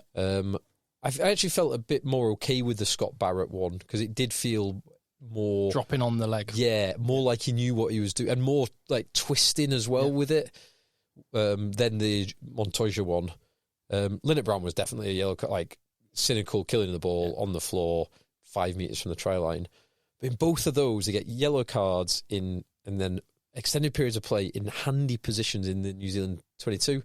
Couldn't get the try, and it was only that Menoncello breakaway try towards the end. Weirdly, I think England suffered from the same thing Italy did when and I talked about this last week after the South Africa game. Brilliant approach play, and then when you get into the 22, you just go really, really narrow. Yeah. And when you're up against New Zealand and South Africa, that's just playing into their hands. Yeah. There's times where you can do that, but it can't be your only strategy once you get into the 22. So yeah, but, I mean, God, 12 months ago, what was it, 96-17. I was there in Lyon for it. It was horrific. This is worlds apart from that. Yeah. This would be one of Italy's best performances against New Zealand. Yeah. Disappointing they couldn't get another try. Because if they'd have got one of those 2 yellow cards, if they get 7 points from that, in the last 5 minutes, then it's 18-22 rather than it being 11-22 and the game's gone. Agreed. So, yeah, lots of positives for Italy. Would you say going into the 2025 Six Nations that Italy are ahead of Wales in terms of... I think they are. And Wales have to go to Italy in the second week, 8th of February. By the way, I was looking at the Six Nations schedule. England's is the other way up. England finish with Wales and Italy. They have Ireland away, then France and Scotland at home. England could lose all 3 of those games. Yeah. Yeah. Yeah. That's quite likely that England lose all 3 of those games. And just jumping back to that, and sorry for being parochial in English a second, that's why one of the big criticisms that was levelled at Steve Borthwick in the last few days is his selection for this Japan game. But you just said exactly the same thing. I will defend Steve Borthwick on his going full strength because he's just lost 5 games in a row, and his next game, Ireland, France, Scotland. It's a bit like JB. If you were coaching Didsbury in your team, I know you're top, up there, top of the league, and second, it's all going very well. But if you're just lost your last 5 matches, in a few weeks' time, you're playing the 3 teams at the top of the table, It's a cup game. But you've got a cup game against a lower ranked opposition, or you're playing the bottom of the table that everyone's spanked. You need a win. You need a win, and you need a bit of cohesion. And yeah, absolutely right. So you've got defensive systems that are not working well. You don't change you've got to get more cohesion. I know, and this is sorry. Just on. Oh, sorry, go on, JB. It also doesn't work, in my opinion, to throw in second-rate players or second-choice players who could be first-rate in your first choice with other second-choice players. You don't get to learn about them. The only time you should ever look at a player, I think, is in the context of your full team. Does that make sense? Mm-hmm. Yeah. Because otherwise, you don't learn anything. You need to know, can they operate in your first team? So you pick you want to change things up, you pick one or two players maximum, but you do it with kind of what Ireland did against Fiji of your full team. We are 2 months away. Yeah, from exactly. And the point I made on the Patron pod last week, we're going to have the first ever January fixture of a Six Nations, and I think it is first ever January fixture of a Five Nations game, when France host Wales, which is going to be an almighty beatdown for Wales. Yeah, it might be better than you think. Well, I think it's going to be like 80 points to 5, so it might be better than that. It's cool. France, those night games, I don't care whether it's on a Saturday or on a Friday, but I love France playing when it's dark. Yeah. I do as well. They just put on such a cool show. Yeah, definitely. I might even go to one of those games. France at night. What's the rugby this weekend? There's one game of international, Ireland versus Australia. Mm-hmm. And any Premiership? Yes. Yes, finally, real rugby. Tell me about the Premiership. Here we go. So on Friday night, 2 games on Friday night. Harlequins host Bristol. That will be an interesting game. Dynamite. That will be good. And then Newcastle Falcons host Saracens. Less good. Yeah, one will be televised. The other one won't be televised. The other one will not be fit for public consumption. Yes. On Saturday, we've got Northampton hosting Gloucester. Good. And Bath against Exeter. Bath Exeter. Ooh. I feel Exeter's pain is going to continue in that game. I think it might do. I don't know. No, I do know. And then Sunday, Sale versus Leicester Tigers. Right. Sale. Oh, I'm going to that one. Oh, are you? Yep, I'm going to Sale Leicester Tigers, so I'm looking forward to that. Very nice. My daughter has finally got the taste for rugby. Well, she's got the taste for shouting Sale over and over again. Say the 2-syllable. Yeah, and then she claps out. Sale. And then she claps out. Sale. I was saying, Sale. I just watched a second of rugby, but this will be her 3rd or 4th game now. Fantastic. Yep, she's got a Sale Sharks hoodie. Nice. Does she have like a favourite food or drink that you entice her there with? No, but she's got a favourite player. Oh. Reedy, who scored this weekend. Did he? For Scotland A against Chile. Yeah, so she knows Reed and she knows Curry because her name's Curry. Because her name is funny. But she doesn't know, she doesn't know his name's Reed. She knows him as Reedy. Reedy. I feel like I must talk, actually, about England's Bash Brothers. I don't think we've particularly talked about England that much, actually. No, we've not. Really not at all. But not specific to the game. Just their defence, really. Yeah, poor defence. Some nicely taken tries. No, what I wanted to mention was my concern about Underhill Kamikaze twins. And Tom Curry. Yeah. Underhill obviously scored 2 nice tries the last 2 weeks, then immediately off injured. As someone said in one of our WhatsApp chats, he plays like he's made of concrete when he's actually made of chocolate, which is a good description. Tom Curry does not look like the same player, and to me, so he obviously had his hip issue. He then had a concussion issue 2 weeks ago in the Australia game, but prior to his concussion, he got bowled over by both Angus Bell and Tom Wright. He got bounced by both of those. Bobby V, wasn't it, the second one? Bobby V was the concussion. Yes. Bobby V was the knee. No, he got bounced trying to tackle Angus Bell, who is 135 kg, very explosive prop. Tom Wright, who is, well, he's not 135 kg, put it that way. This week, he was bounced by several players, and he just doesn't look the same player to me. I hope I'm totally wrong, and I know he's not had a huge amount of rugby this year. I hope he's just getting back to match fitness and he'll be absolutely fine come the Six Nations. But both of them, I am a little bit worried because they're so good, but also they play at such a high level of risk for themselves when they play. I can tell you this much. When you watch Tom Curry play for Sale, every time he goes on a knee, there is genuine worry in the stadium that is the last time we see him. Yeah. Every time, and he gets injured every single time. He's 26.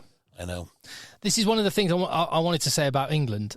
And on that selection, we've already established the point that, you know, if you sort of mapped England onto a level 7 club team, you'd 100% play your first team to get a win, to get confidence, get cohesion, solve some of the problems.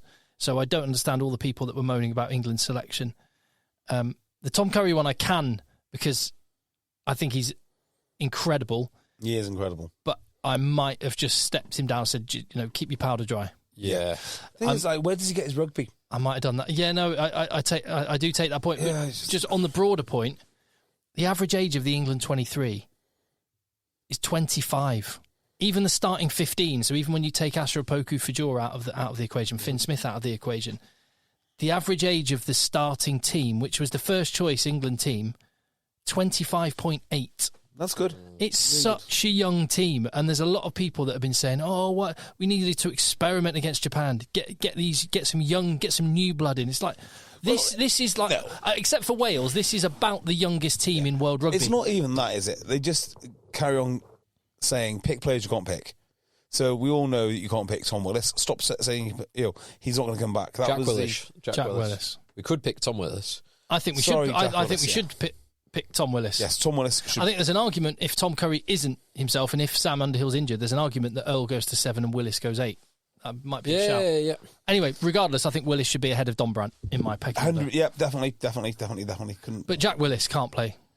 Yeah, and that's the solution. Oh, just play Jack Willis. No, England need to get rid of that French. They just need to abandon it. It is mad, It's serving the Premiership teams. It's not serving the England team. Yeah, and it's mad to think you've got a guy good enough for Toulouse. I think there's a genuine argument he's the best 7 in the world. Well, I mean, yeah. Well, Peter Steph to tell you wears 7. Well, but open side. He's the best open side flanker in the world. He's in he plays for an all-time great team.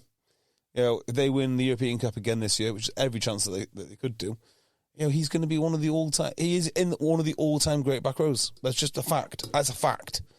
So, the fact that he's not playing international is a joke. Yeah, and I'd love to have had Courtney Laws instead of Tom Curry at 6 or whatever. But yeah. Do you know? Cunningham himself had a good game when he came on. Yeah, he did. Tom Curry, and I'm a big advocate of this. If you can't play regularly for your club, you shouldn't be playing in international. Now, I know I've been proven wrong, or people say, "Oh, that's not right, JB." Look at Sexton. And I was just going to say, you've just described a load of most of Ireland's team. James Lowe, World Dream Team 2024. He's played about 5 Leinster games in the last year. Yeah, I just don't think. I mean, the problem with this, and I said it about Johnny Sexton, is they could never replace Johnny Sexton because he just kept on playing, coming back for the all the big games. They never were able to blood someone and trust them enough to get that experience to replace him. They kind of they made a problem for themselves. I think you need to be playing high level club rugby relatively frequently to play international. I don't think it works when you say, right, you're no longer a club player, we'll only see you 10 times a year. Cheers, see you around. Well, it worked quite well, and it's kept miles on the clock for Ireland quite well. South Africa, it's worked pretty well. South Africa are doing it very well at the moment. But South Africa do play a lot. I mean, the South African players, no, mind you, not if you play for the Sharks. No, none of them. No, they really manage the game time. And you got the boys playing in South Africa who they manage. And Japan these days, so how do they do that? Because it's not centrally contracted, or is it? No, it's all private money. So but they're all aligned, aren't they? How? They want the Springboks to win.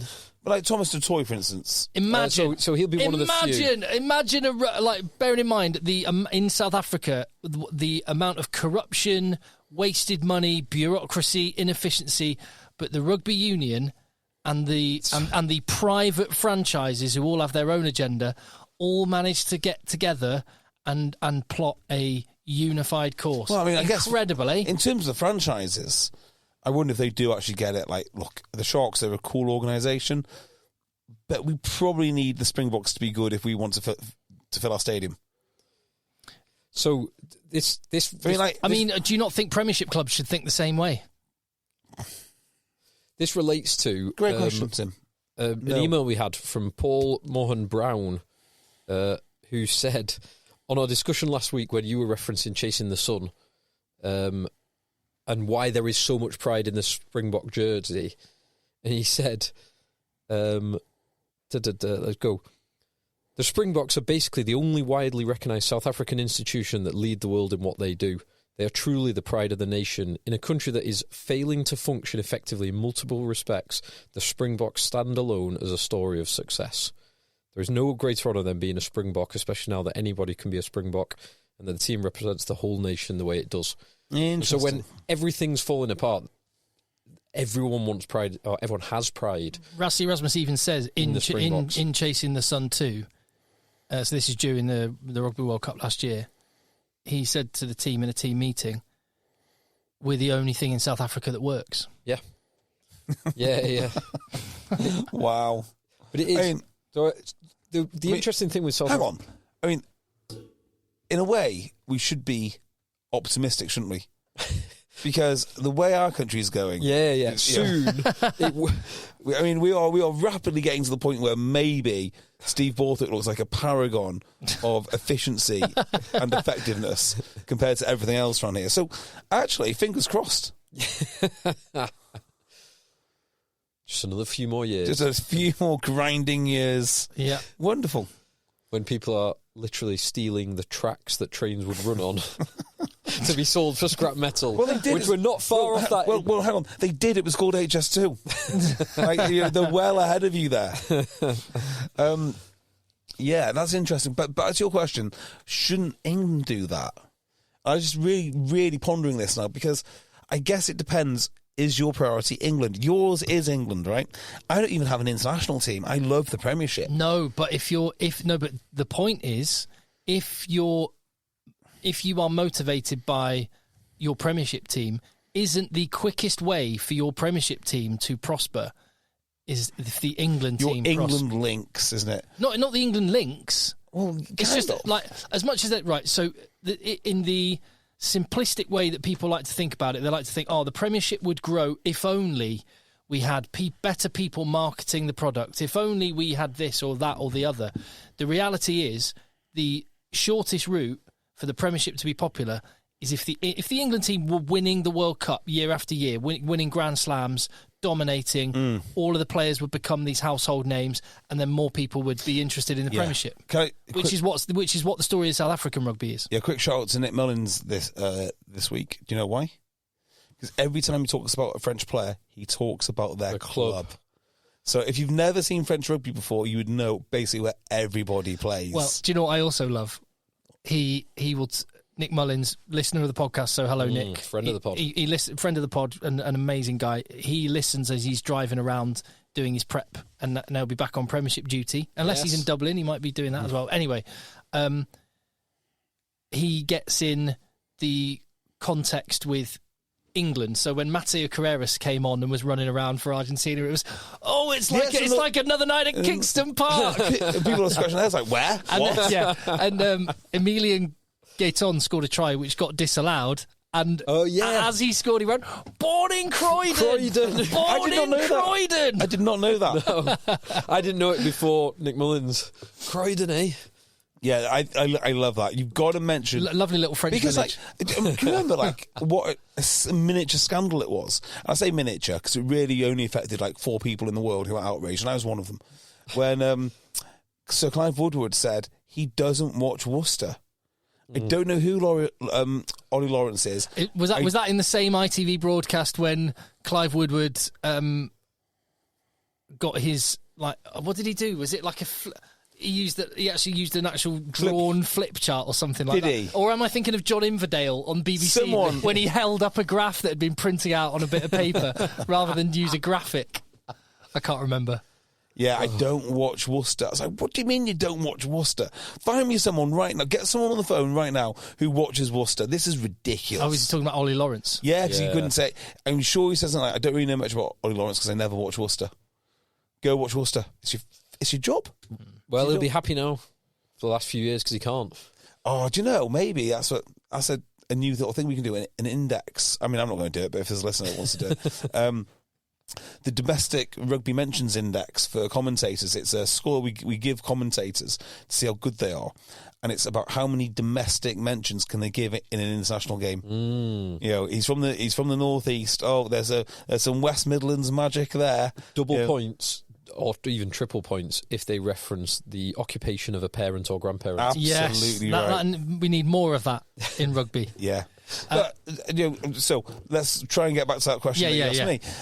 No, but before you do, I will also just quickly mention Nick Mullins today in the Scotland-Australia game, 2 minutes 30 into the game, Harry Potter's first intervention, and he says, "You're a wallaby, Harry." Oh. They did have a giggle about it. It was very deliberately tongue-in-cheek. You're a wizard. He's called Harry Potter. You're a wizard. I've never seen Harry Potter. Okay. You've got two girls of I've never seen it either. Under 10. I know that. It's one of those references that... Yeah, so... Do you? Is that why Annabelle goes to the rugby? It's the only way she gets attention from her father. Exactly right. Yeah, I was going to say England Lynx because when Leicester Tigers were really popular, and they still are really popular, but they do pride themselves on having internationals. Still to this day, when a lot of people see it as a bit of a distraction, like Martin Johnson. Johnson, Neil Kay, Bath. Roundtree, back. Yeah, I mean, that was a big deal that they all played for England. A huge deal. I think Bath are like that. Bath Cockerell, Moody. Yeah, Bath love having England players. I mean, I think a lot of people love having England players. Like the Harlequins team, which did well. So there is a correlation there. But would I want the Premiership solely... I'm not saying you are saying solely. I'm not saying solely, but a unified purpose where... People thought if England do well, we all do well. Yeah, I just think the England team should be owned by the Premiership. That's what I think. Yeah, I think it should all be. Well, yeah, but there is evidence around, and we've just talked about it. South Africa. That these are all. Yeah, I need to know more about this. Completely disparate. It's basically private equity individuals who own each of the franchises. They have They have their provincial unions as well, which have stakes in them, but they're not connected to. But they're all South African Rugby Union. I think, from observing from the outside in, they're bought into making the Springboks great. Yeah, and you see that with the game time that they give. That's crazy. Like no game management agreement. I mean, they must have something. There might be something. If you're a Springbok expert and you know the answer to this question, I want to know it. But you see, so like Thomas Dutoit and Andre Pollard are kind of rarities these days because either players are playing in South Africa or they're playing in Japan where they play 12 games of much. Any much French lower. lads? Fewer and fewer. Hardly any now. How interesting. Used to be loads. They basically stash them at the Sharks and you don't see them until a cup final. Well, Sharks is just Marco Massotti's billions, isn't it? Yeah. By the way, there's a French flanker called Marco Massotti, is there not? Marco Gazzotti. Oh, Gazzotti is it? He's a prospect. Is he? Yeah. Is there anyone in France? Who's playing outside? So you've got Thomas Dutoit, Reinach at Bath. Cobus Reinach's at Montpellier. Montpellier, yeah. Sneeman's at Leinster now. Pollard's at Leicester.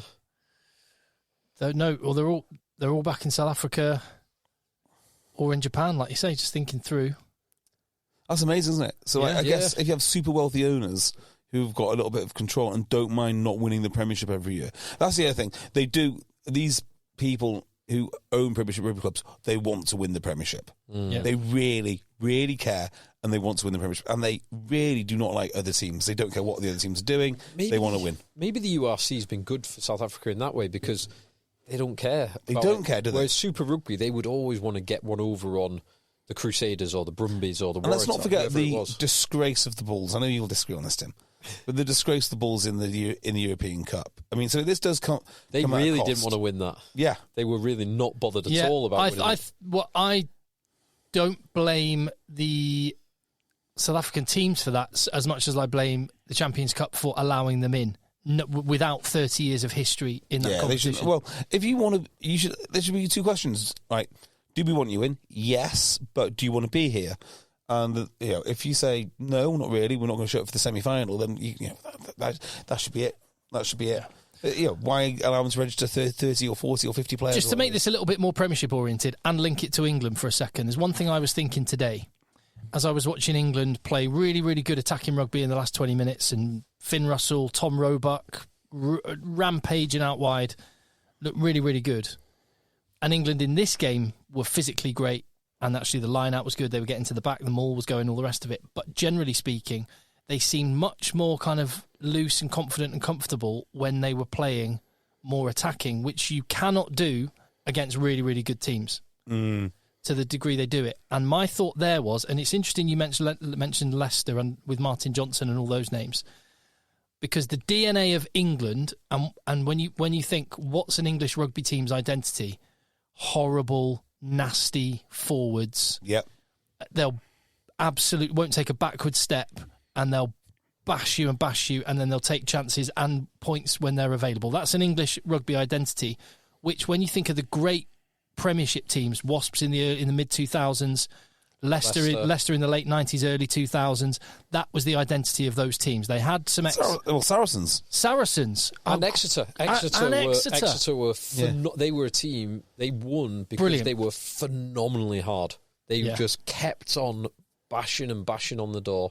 And eventually they knew that if it wasn't in the 10th minute or the 40th minute or the 60th minute, it would be the 75th, 76th, 77th minute. When they threw down the gauntlet to Saracens and he finally beat them was one of my favourite moments. That was amazing. That kick to the corner from Henry Slade. And because then they failed. They failed so many times kicking to the corner. And no, it's all right. We'll break them next time. We'll break them next time. So there you go.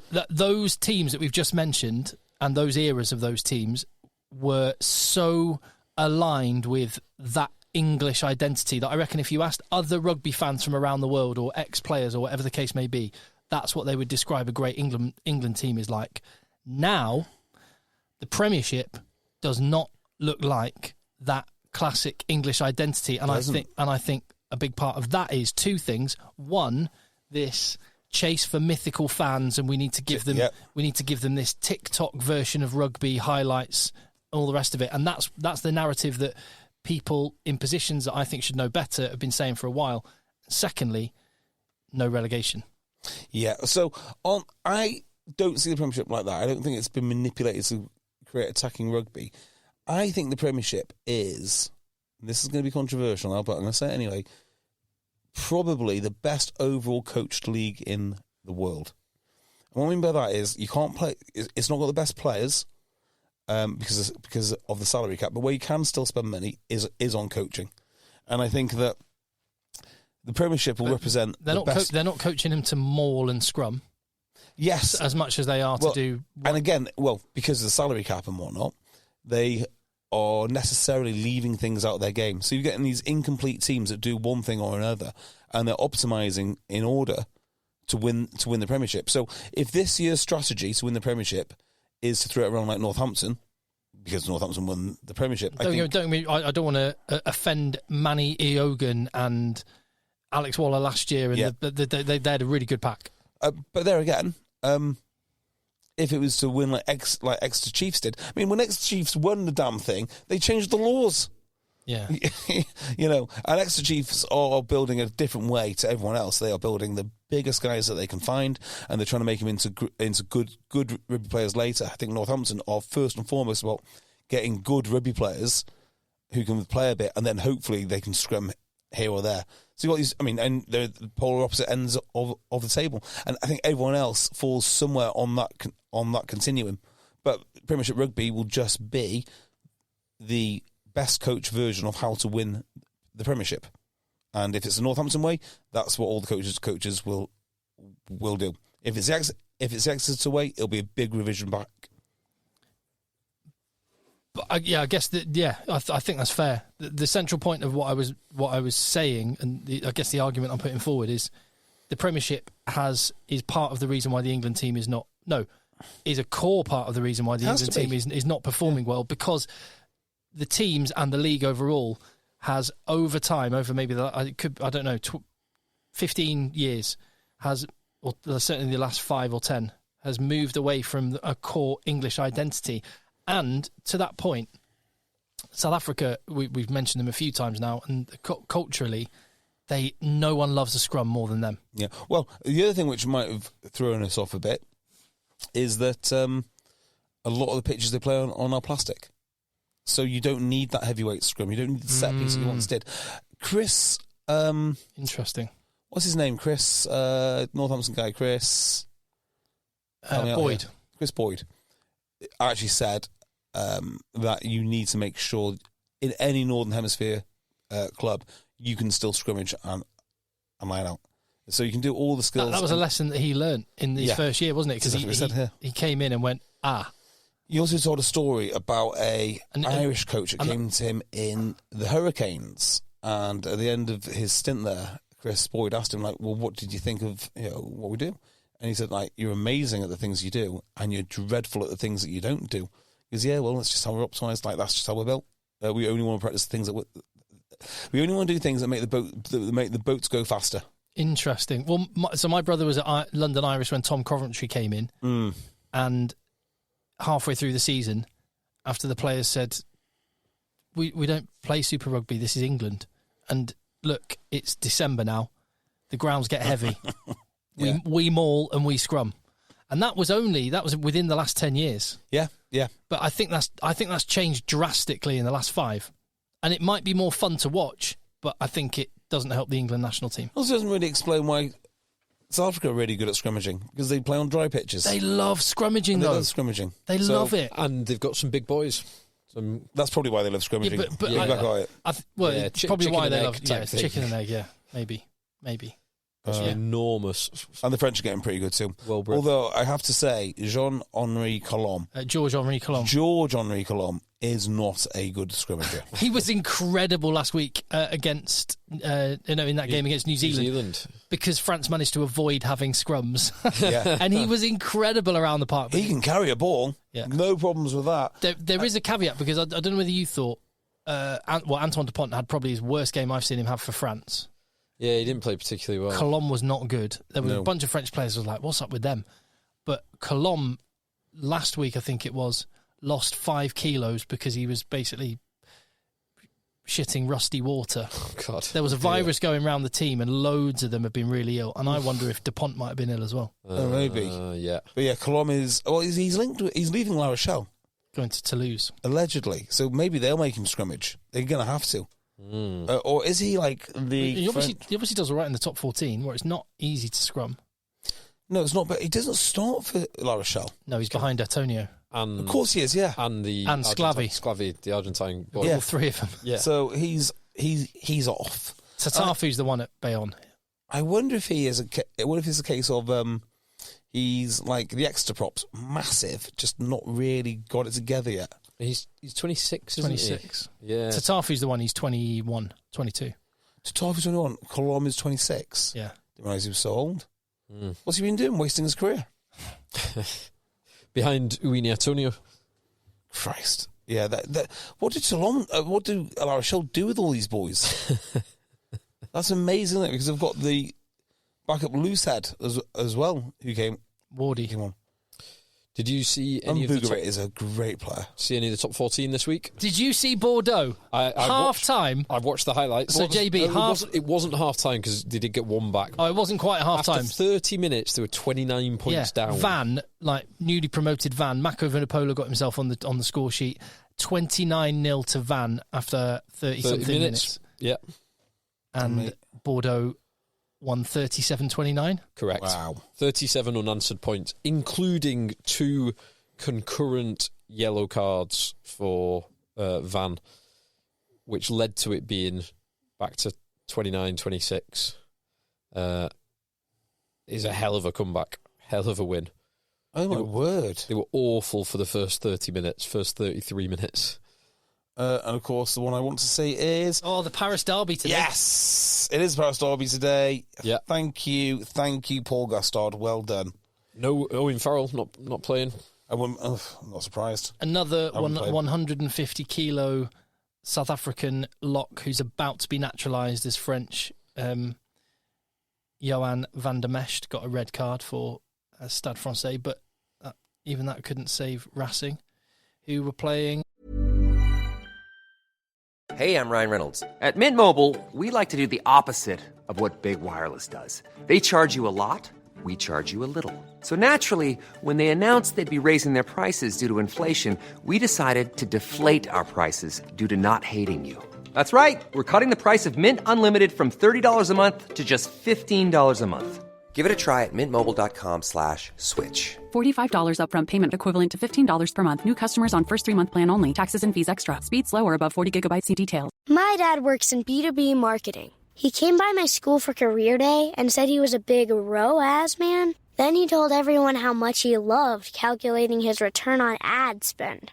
My friends still laugh at me to this day. Not everyone gets B2B, but with LinkedIn, you'll be able to reach people who do. Get a $100 credit on your next ad campaign. Go to linkedin.com/results to claim your credit. That's linkedin.com/results. Terms and conditions apply. LinkedIn, the place to be, to be. Gibert there. The top 3 of the top 14's got. Owen Farrell wasn't playing in that. No. Dan Lancaster Dan was. Lancaster. Yeah. That classy player, Dan Lancaster. Kicking sticks. Sam James and Henry Arundel and Dan Lancaster in the back line. There's no way. It went to 40 points to 3. Oh. So they were 40 points to 3 up after 61 minutes. There's absolutely no way that if you gave me Racing's budget, I would be any less than 7th. Chocobares played this weekend and he did not play for Argentina. Yeah. What's going on? It's a bit weird, that, isn't it? And Roman Untermack's back. And also, didn't they... Roman Untermack's playing for Toulouse. And also, didn't they release... Jalabert. Jalabert had a massive tantrum of some sort. That was last week. He was asked to be like number 24. Yeah, travelling reserve. And he said, I want to go back and play for Bordeaux. Good for him. But he got injured in this game and Carberry came on. But unfortunately for Jalabert, Thomas Ramos has been awesome the last 2 weeks. Yes, he has. And so Galtier is sitting there, smug face, looking at Jalabert going... You better, mate. And Untermack's back soon. See you in a bit. Yeah, and Ramos has the advantage of being a 90+% goal kicker as well. Yeah. He's such a good kicker. He's amazing. Oh, my word. For Toulouse, who absolutely smashed Perpignan with their backup team, there were 2 former Gallagher Premiership players in the back 3. For who? Toulouse? For Perpignan. Perpignan? Yeah. It's going to be like... Oh, it's going to be someone like... one is a winger that was at a club that went under. Hang on. Hold tight.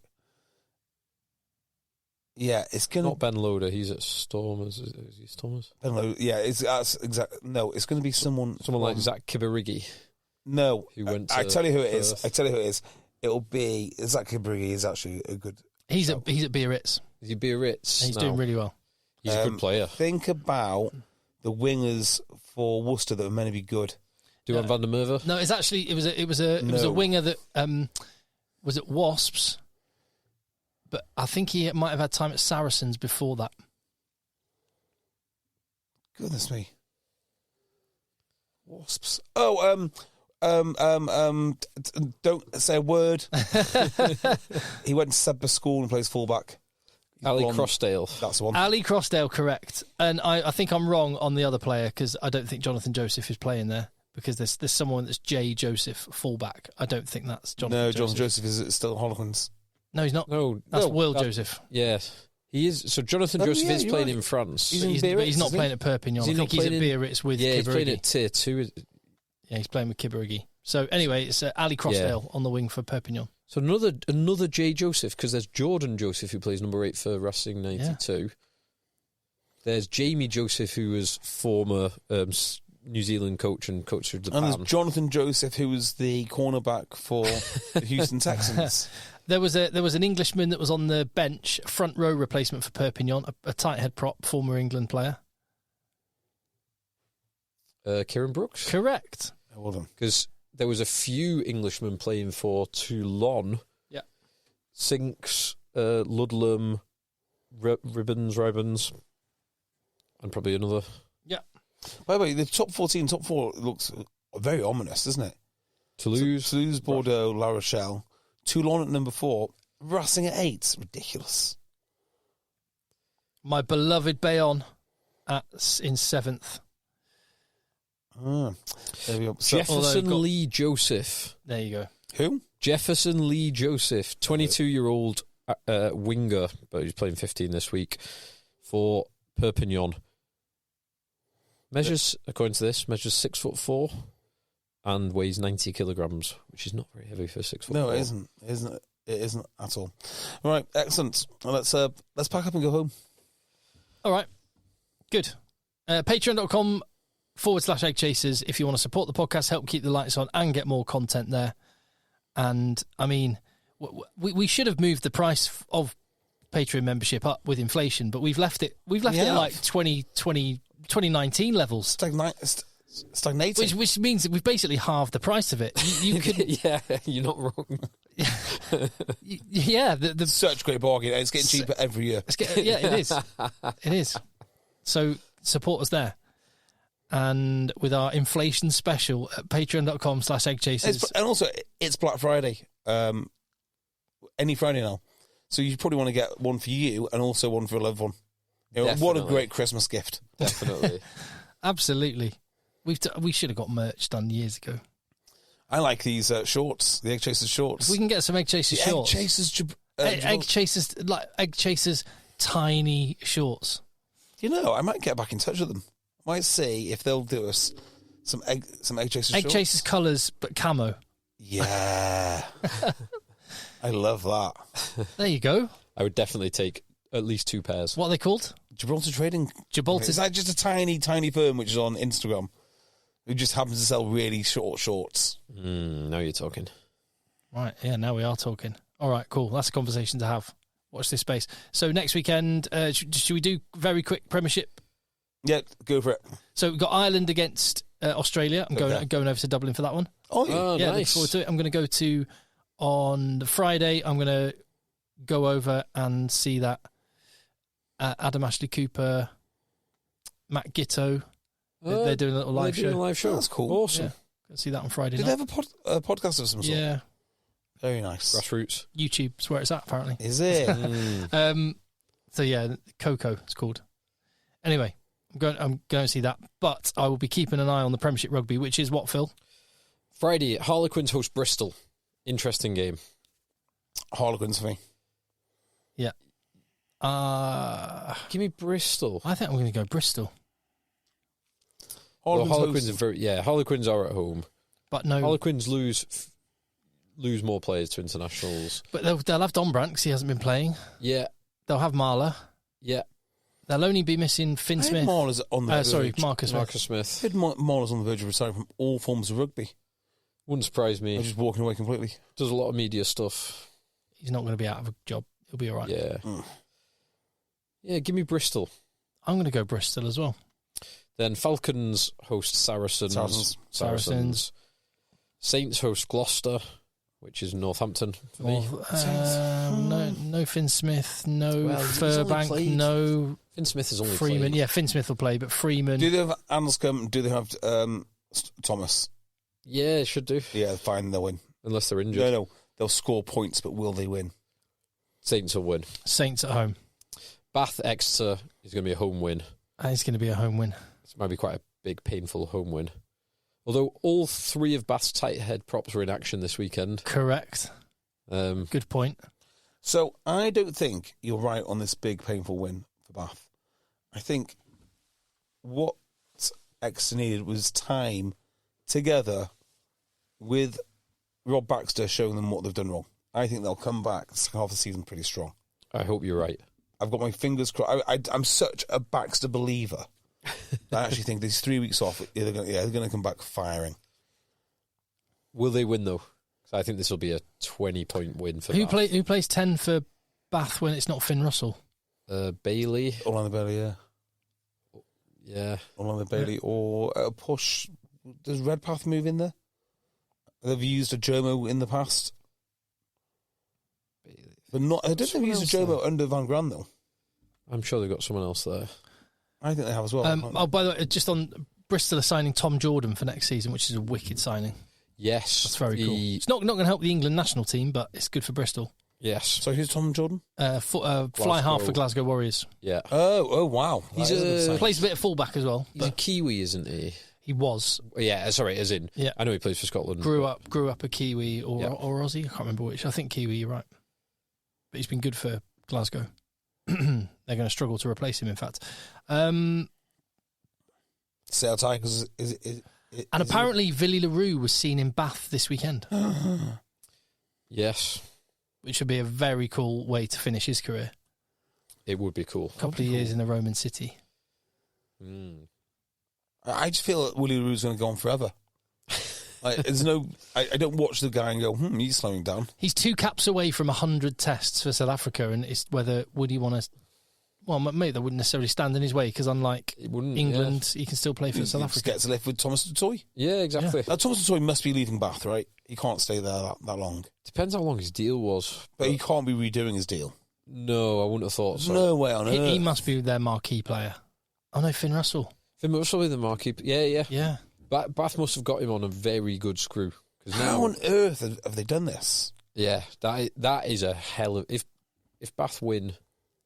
If Bath win it this year, obviously they got to the final last year. If they win it this year, a piece of business like that where you bring in one of the best tight head props in the world, probably under market value, is incredible.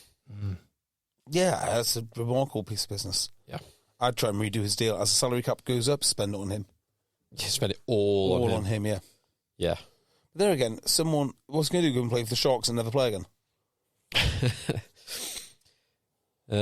He did play, until 2023. So, season before last, he was at the Sharks. He did have 2 loan deals from the Sharks, according to this. He played 6 games for Munster in 2016 and 1 game for Toulouse in 2019. Did not know any of those things. I was not aware of that. Wow. Okay, can we say goodbye to everyone now, Tim? Yes. One last game. Yeah. Sale versus Leicester. Is this one you're going to? It is. What do I think? I think Leicester. I think probably Leicester. There's no George Ford. Dan Dupree pulling the strings. Well, Dan Dupree will be pulling the strings. Ben Curry will be playing. Ben Curry will be playing. I'm going to go Sale, because whilst Leicester don't have their England players. No, they don't do it. Or do they have them? No, they'll be. I don't know how it works, actually. No. I know Champions Cup's coming up the week after that, so they might rest them for that. But you'll have to rest at certain times of the season. The problem is Sale are not very good. So they've got... Their first team is good. When you get down into like the depths of the pack in particular, they've got uni players, i.e. players that do one thing. They can jump, but they can't push. They can run, but they can't scrimmage. They can, they can scrum, but they can't line out. They can pass, but they can't catch. Yeah, this is what they have. And it just isn't really good enough. JB's losing the will to live. We're going. Let the boys end. Beautiful. My dad works in B2B marketing. He came by my school for career day and said he was a big ROAS man. Then he told everyone how much he loved calculating his return on ad spend. My friends still laugh at me to this day. Not everyone gets B2B, but with LinkedIn, you'll be able to reach people who do. Get a $100 credit on your next ad campaign. Go to linkedin.com/results to claim your credit. That's linkedin.com/results. Terms and conditions apply. LinkedIn, the place to be, to be. We all have dreams. Dream home renovations, dream vacations, or sending our kids to their dream colleges. But finding straightforward ways to turn those dreams into realistic goals, that's where things get tricky. Merrill understands that. That's why, with a dedicated Merrill advisor, you get a personalized plan and a clear path forward. And having the bull at your back helps your whole financial life move with you. So when your plans change, Merrill is with you every step of the way. Go to ml.com/bullish to learn more. Merrill, a Bank of America company. What would you like the power to do? Investing involves risk. Merrill Lynch, Pierce, Fenner & Smith Incorporated, registered broker-dealer, registered investment advisor, member SIPC. This is a PSA, or public sock announcement. Experts have declared Bombas socks as the best way to warm up chilly feet. These pairs are super cushy, soft, and designed for maximum coziness. Plus, for every pair purchased, another pair will be donated, so someone in need of essential clothing can stay warm this winter. Go to bombas.com/ACAST and use code ACAST for 20% off your first purchase. That's BOMBAS.com/ACAST and use code ACAST at checkout.